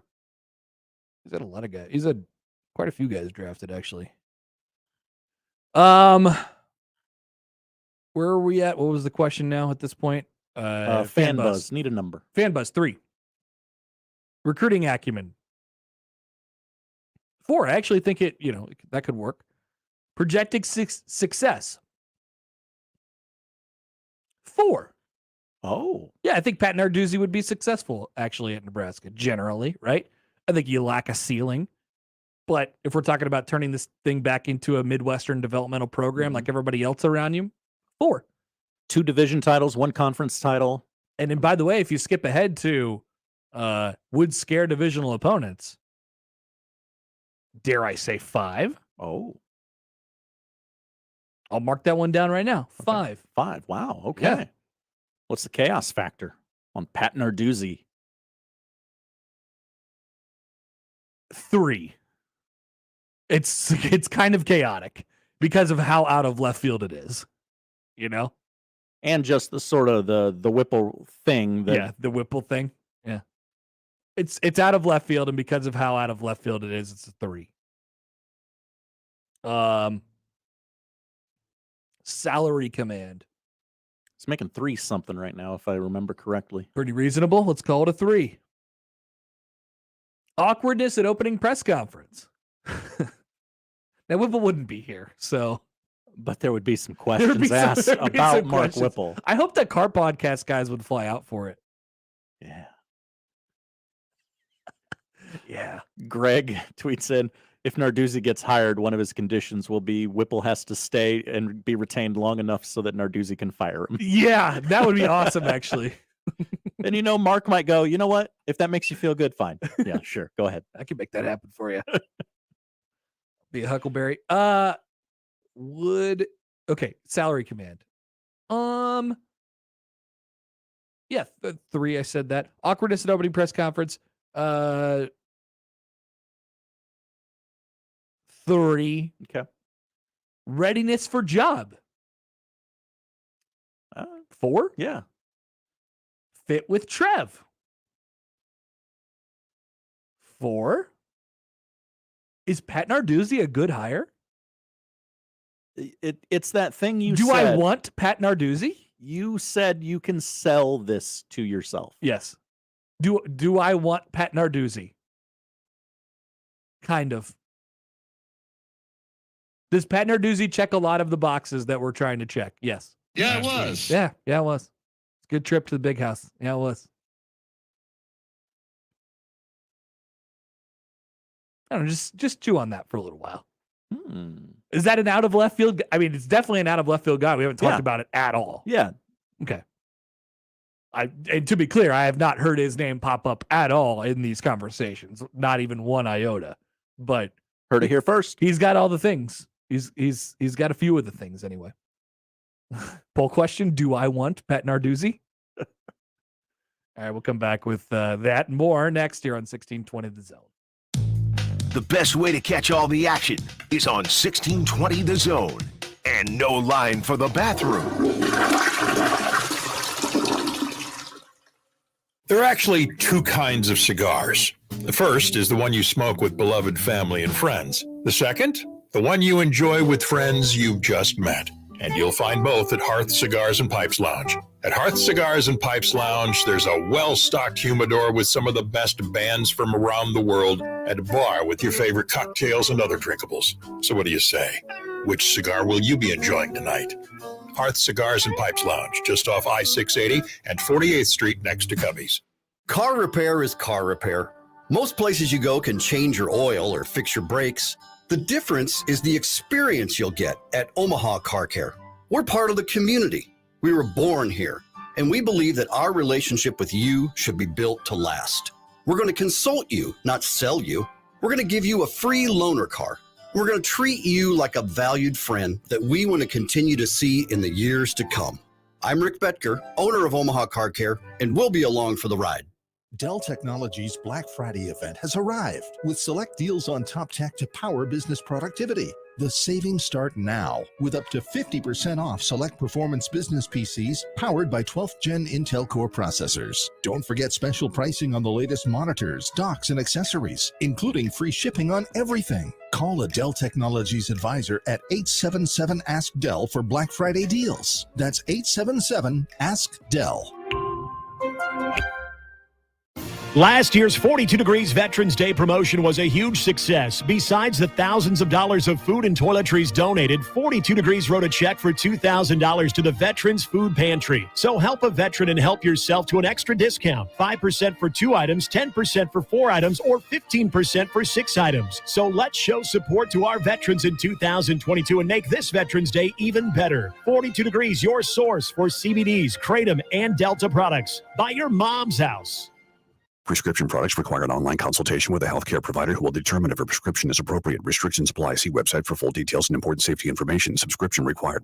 Hey guys, did you know there's a generic form of Viagra that works just the same but is 90% cheaper? And you can get it online? Just go to 4hims.com/radio. At Hims, you'll get a free medical consultation, discreet shipping if prescribed, a 100% online process, and trusted generic alternatives to the biggest brands at 90% off. That's right, get generic for Viagra, the same active ingredient as brand name Viagra, but 90% cheaper. It's the same medication you get from your doctor, but with zero copay, no expensive appointments, and no awkward face-to-face conversations. To start your free online visit, you need to go to this exclusive address, 4hims.com/radio. That's 4hims.com/radio for your free online visit. FORHIMS.com/RADIO. Mini bowling.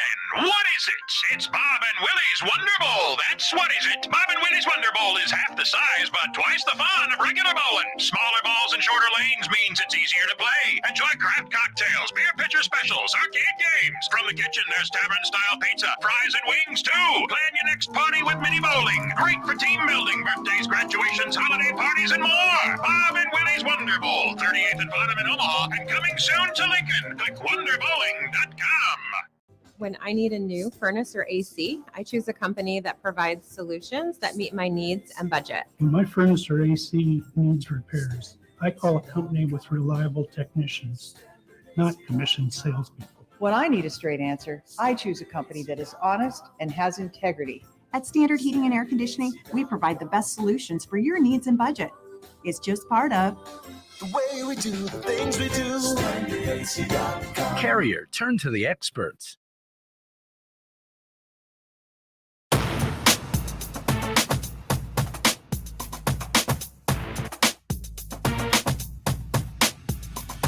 Holiday season, so there's college basketball on all the time now. So if you're interested, we have the Shriners Children's Charleston Classic. It's a mouthful. Between Old Dominion and Virginia Tech. 35-18 if you're intrigued at all. On the text line here, 402-951-1620. The wild card hire would be a coordinator because nobody is talking about any coordinators out there. Now are we doing who's the wild card? So the pool is everybody we haven't seriously mentioned yet. So who would you disclude in the wild card pile? Like you couldn't have Rule, you couldn't have Mickey, you couldn't have Leipold, you couldn't have Kleiman, you couldn't have Campbell, you couldn't have Aranda. Is there anybody else like Monken? Maybe no, he's kind of a wild card, right? Old Dominion. That's what you were doing all that for? That's what I was My looking for. God. You're on delay. The people were thinking it's it, like okay? a minute and a half late. They're like, oh, I was wishing you could find that Old Dominion drop, and he found it, dang it. But you were saying wild cards. Yeah, we're down to a couple. It's everybody not named those 6 coaches that I just named. That's true. We've sort of narrowed down the list in our own minds, which would make anything else a wild card. Is Lane Kiffin a wild card? Ooh.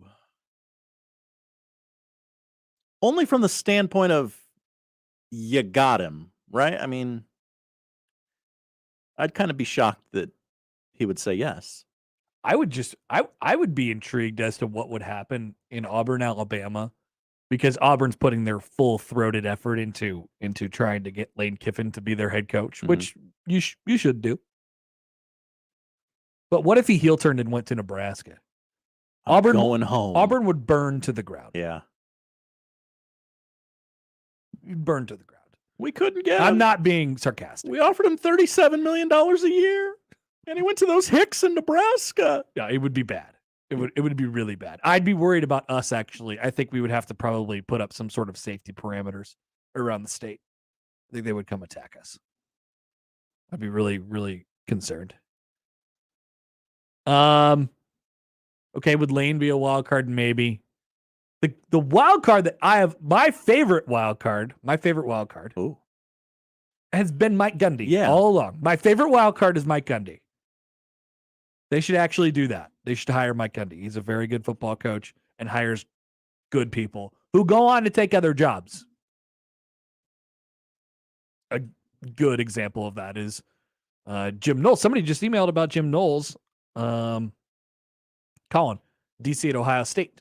Somebody mentioned the DCs on the text are no coordinators been talked about on the text line. Would you want to hire Jim Knowles? Should we put him on the wheel? I'm up for it. Doesn't have that name appeal, but I mean, he's probably got a solid resume that I'm less than aware of. Adam tweets emails in Equitable Bank inbox. Wildcard Chip Kelly. He's got to be growing tired of the lack of interest by UCLA's fan base and administration. The region's practically voted to block UCLA's entry into the Big Ten. No support at all. Yeah, that's a weird situation going on over there. Sounds like they're going to approve it, though. They clearly don't like it. Yeah. And the Big Ten has said, look, we'll make it worth your while. Like, we're going to help you out with travel. We'll travel and everything like that. And UCLA is like, I guess. Like, they're dragging them to the Big Ten. And it sounds like UCLA's move to the Big Ten is going to save a lot of Pac-12 sports. Yeah. Stuart Mandela's, tweeting out the notes from the meeting that I believe just wrapped 5 minutes ago. The Board of Regents just ended, yeah. Yeah, and they're saying that, we probably would have had to tighten the budget if we didn't have this influx of cash from the Big Ten, and that would have meant a lot of sports getting cut. So, yeah, you can go, UCLA. The very first line of the meeting post, there will be a special meeting on December 14th to finalize the decision on UCLA's Big Ten membership. There will be a final meeting in a month. They surveyed UCLA athletes. They're basically campaigning. UCLA is campaigning to not join the Big Ten. Interesting choice. But hey, if you want to keep us around, just say so. Just say so. We're walking out that door, man. Chip Kelly, wild card. Chip Kelly would be a wild card. I don't know how it would. I don't think it would be received particularly well around here, considering the last coach was a Chip Kelly disciple. Is he a wild card or is he more of a left field candidate? What's the difference? I don't know. Left field does seem further away than a wild card. Yes. Okay. I got you. I know what you're saying, though. So is Pat Narduzzi wild card or left field? Left field. Yeah, that's kind of out of nowhere, huh? Mm-hmm. Haven't heard. How many names have we named over the last 2 months? A lot, Connor. I'd say all of them. Maybe. Seriously, probably 30, 40 names, something like that. Yeah. Just hey, what about this? Let's switch this around a little bit. See how it feels. We have not named Pat Narduzzi one time. That was the first time we've ever done it when we spun the wheel. Except for when we talked about the car podcast over the summer. But that was pre-Scott Frost being fired.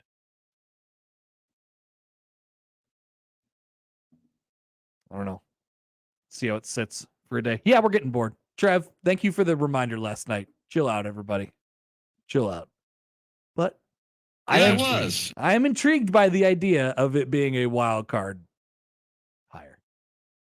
Potentially, if that's the case. Or it could just be Lance Leipold, the person who we all thought it was going to be right away. One of the 3 or 4 names that everybody keyed in on immediately. If you would have asked me on the day that Scott Frost got fired, who do you think the next head coach is going to be? My best guess that I could have given you would have been Lance Leipold. And it very may well end up being Lance Leipold. Mm-hmm. All right. We'll finish things out with the poll questions, tell you what to watch next on 1620 The Zone. Live from the Host Coffee Studio, this is 1620 The Zone. Hi, this is Doug Nodgard with Equitable Bank. Great service never goes out of style. When the digital age dawned, many said computers would be able to handle many of the interactions that used to take a person. Boy, were they wrong. How many times have you called your bank and gotten a recording to press 1 or 2? Not at Equitable. Not only does Equitable answer your call in the first ring, it's answered by a human being. That's because Equitable Bank values its customers. Equitable Bank, we take banking personally. Member FDIC. He's back. Old Man Winter has arrived. If you notice the cold air leaking through your home's windows, give J-Tech Construction a call for a free estimate. Keep winter cold outdoors where it belongs. Let the official exterior experts of the Huskers, J-Tech Construction, upgrade you to triple pane replacement windows and start saving money on your energy bills. The cold doesn't have to mean higher heating costs. Get all the details by going to yourexteriorexperts.com. J-Tech Construction, the official exterior experts of the Huskers. News Talk 1290 Coil is your new home for Omaha Maverick hockey all season long. Don't miss a single puck drop, power play, barn burner, or any of the action this season. Your home for Maverick hockey, home and away, is News Talk 1290 Coil. When it comes to cement fiber siding, you want durability, hail and chip resistance, and beauty. You want James Hardy cement fiber siding. Carp's Complete Home Exteriors is an elite preferred James Hardy contractor. Call Carp's today or visit carpsomaha.com. How would you like to come home to a bartender who will fix you any cocktail you want? I'll have an old-fashioned. I'll have a margarita. Now you can with the Bartesian Home Cocktail Maker. Bartesian is a sleek machine the size of a coffee maker that makes premium cocktails at the touch of a button. Choose from over 50 different cocktails, from classics to the most exotic premium cocktails served in the best bars today. You'll always get freshly mixed, perfectly balanced cocktails with the Bartesian Cocktail Maker. And now get Bartesian's best Black Friday deal ever at bartesian.com/enjoy. Entertaining? The Bartesian is ideal for parties. No need to stock all kinds of individual mixers for complicated recipes. Every guest gets the cocktail of their choice in seconds. The Bartesian makes a wonderful gift for anyone who loves a fine premium cocktail. Now get Bartesian's best Black Friday deal ever. It's available right now, only at bartesian.com/enjoy. That's BARTESIAN.com/enjoy for Bartesian's best deal ever. Only at bartesian.com/enjoy. Do you find yourself stuck in a timeshare? Get the real facts about the timeshare industry and your options for cancellation. Chuck McDowell, founder of Wesley Financial Group, beat the largest timeshare company in federal court and has put together a free information guide that reveals the secrets the timeshare industry doesn't want you to know, including the 5 ways to get rid of your timeshare. Call now and get this timeshare cancellation guide absolutely free. Call 800-897-4400. That's 800-897-4400.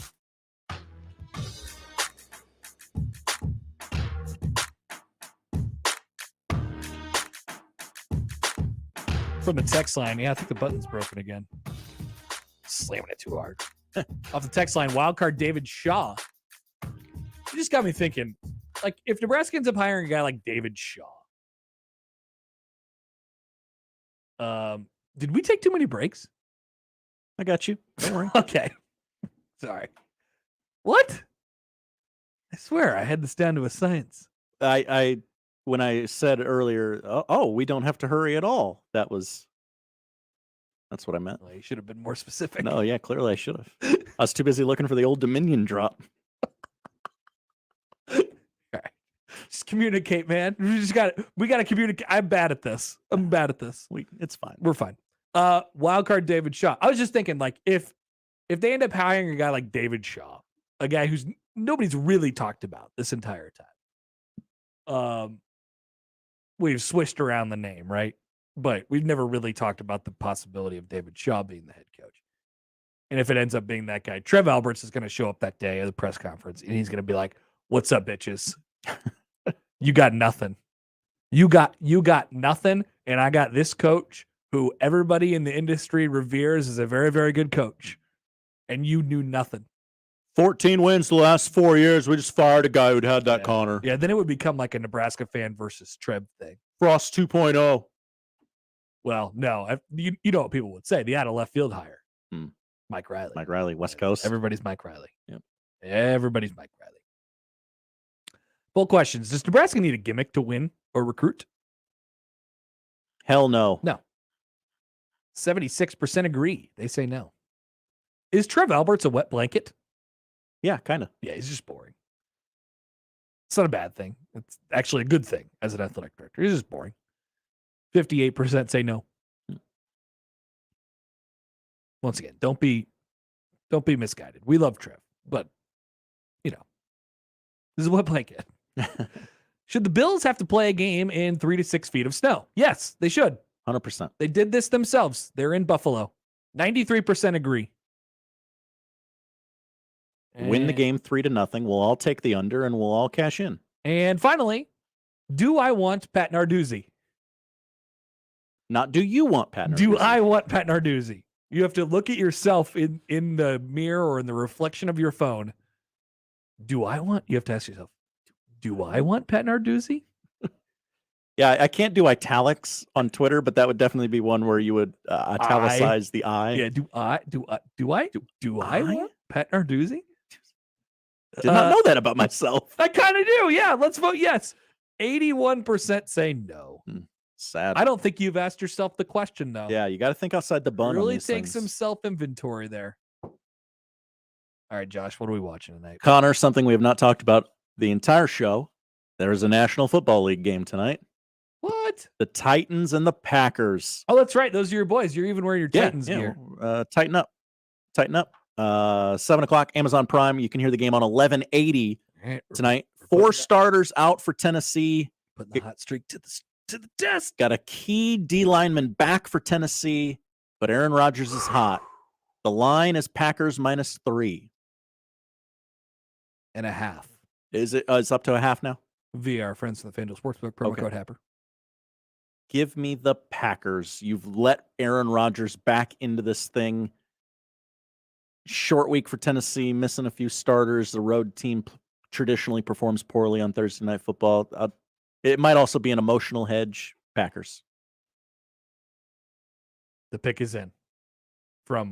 This is from me. Thursday night and Monday night football picker aficionado, Connor Happer. Packers. Packers. Okay, we just did that graphic thing where everybody picks the team. That's happened before. We've both come out with wins. Mm-hmm. I think they're gonna run the ball. Hashtag run the ball. Commit to the run. They figured something out. Mm-hmm. Not making Aaron Rodgers make all these crazy throws that he can't make anymore. Hopefully I'm wrong. Creighton soccer here in about 2 hours. ESPN Plus, first round of the NCAA tournament. Let's go! I believe Josh is on the sidelines for that game. Wait, is Josh here today? No. Who's the? It's Jack and John. Oh, today. Fun. Jack Mitchell, great talent. It'd be a fun crossover. It would. Nebraska, St. John's, 5:30, FS1, Gavitt games. And then it's followed by UC Riverside at Creighton, 7:30. You can watch it on FS1. You can listen to it right here on 1620. Shoot around at 6, pregame at 7, tip at 7:30 for the Jays tonight. Number 20, Michigan in action again. Something's going on at Barclays in Brooklyn. Little tournament, little thing going on. Michigan at Arizona State. Not really at Arizona State. It's at Barclays. I just said that. 8:30, ESPN2. You got a college football game tonight. SMU at number 21, Tulane. 6:30 on ESPN. Connor, there's a celebrity pickleball tournament on CBS tonight. No, there's not. Yes, there is. No, there's not. It's called Pickled. It's on at 7:00 on CBS tonight. It is hosted by Stephen Colbert. There can't be any good celebrities in this. Will Ferrell. Oh, my God. Emma Watson. Okay. Sugar Ray Leonard. I was wrong. They got a few. Yeah. And finally, Netflix has the final season of Dead to Me. Christina Applegate stars in the final season, all 10 episodes. Another shocking crash alters the future of Jen and Judy's ride or die friendship. I've never seen the show. I don't know what it means, but it's a thing people watch. Cool. Greg and Lincoln says, out on pickleball. Already sick of it. I'm kind of tired of how much people talk about pickleball. How do you know if someone plays pickleball? Don't worry. They'll tell you. They'll tell you they'll play pickleball for sure. All right. We're done for today. Josh, thank you. And if you missed anything, 1620thezone.com is where you can find it. The crossover is next. Meet Joe A, Hi. Joe B, Hello. and Joe C. What's up? 3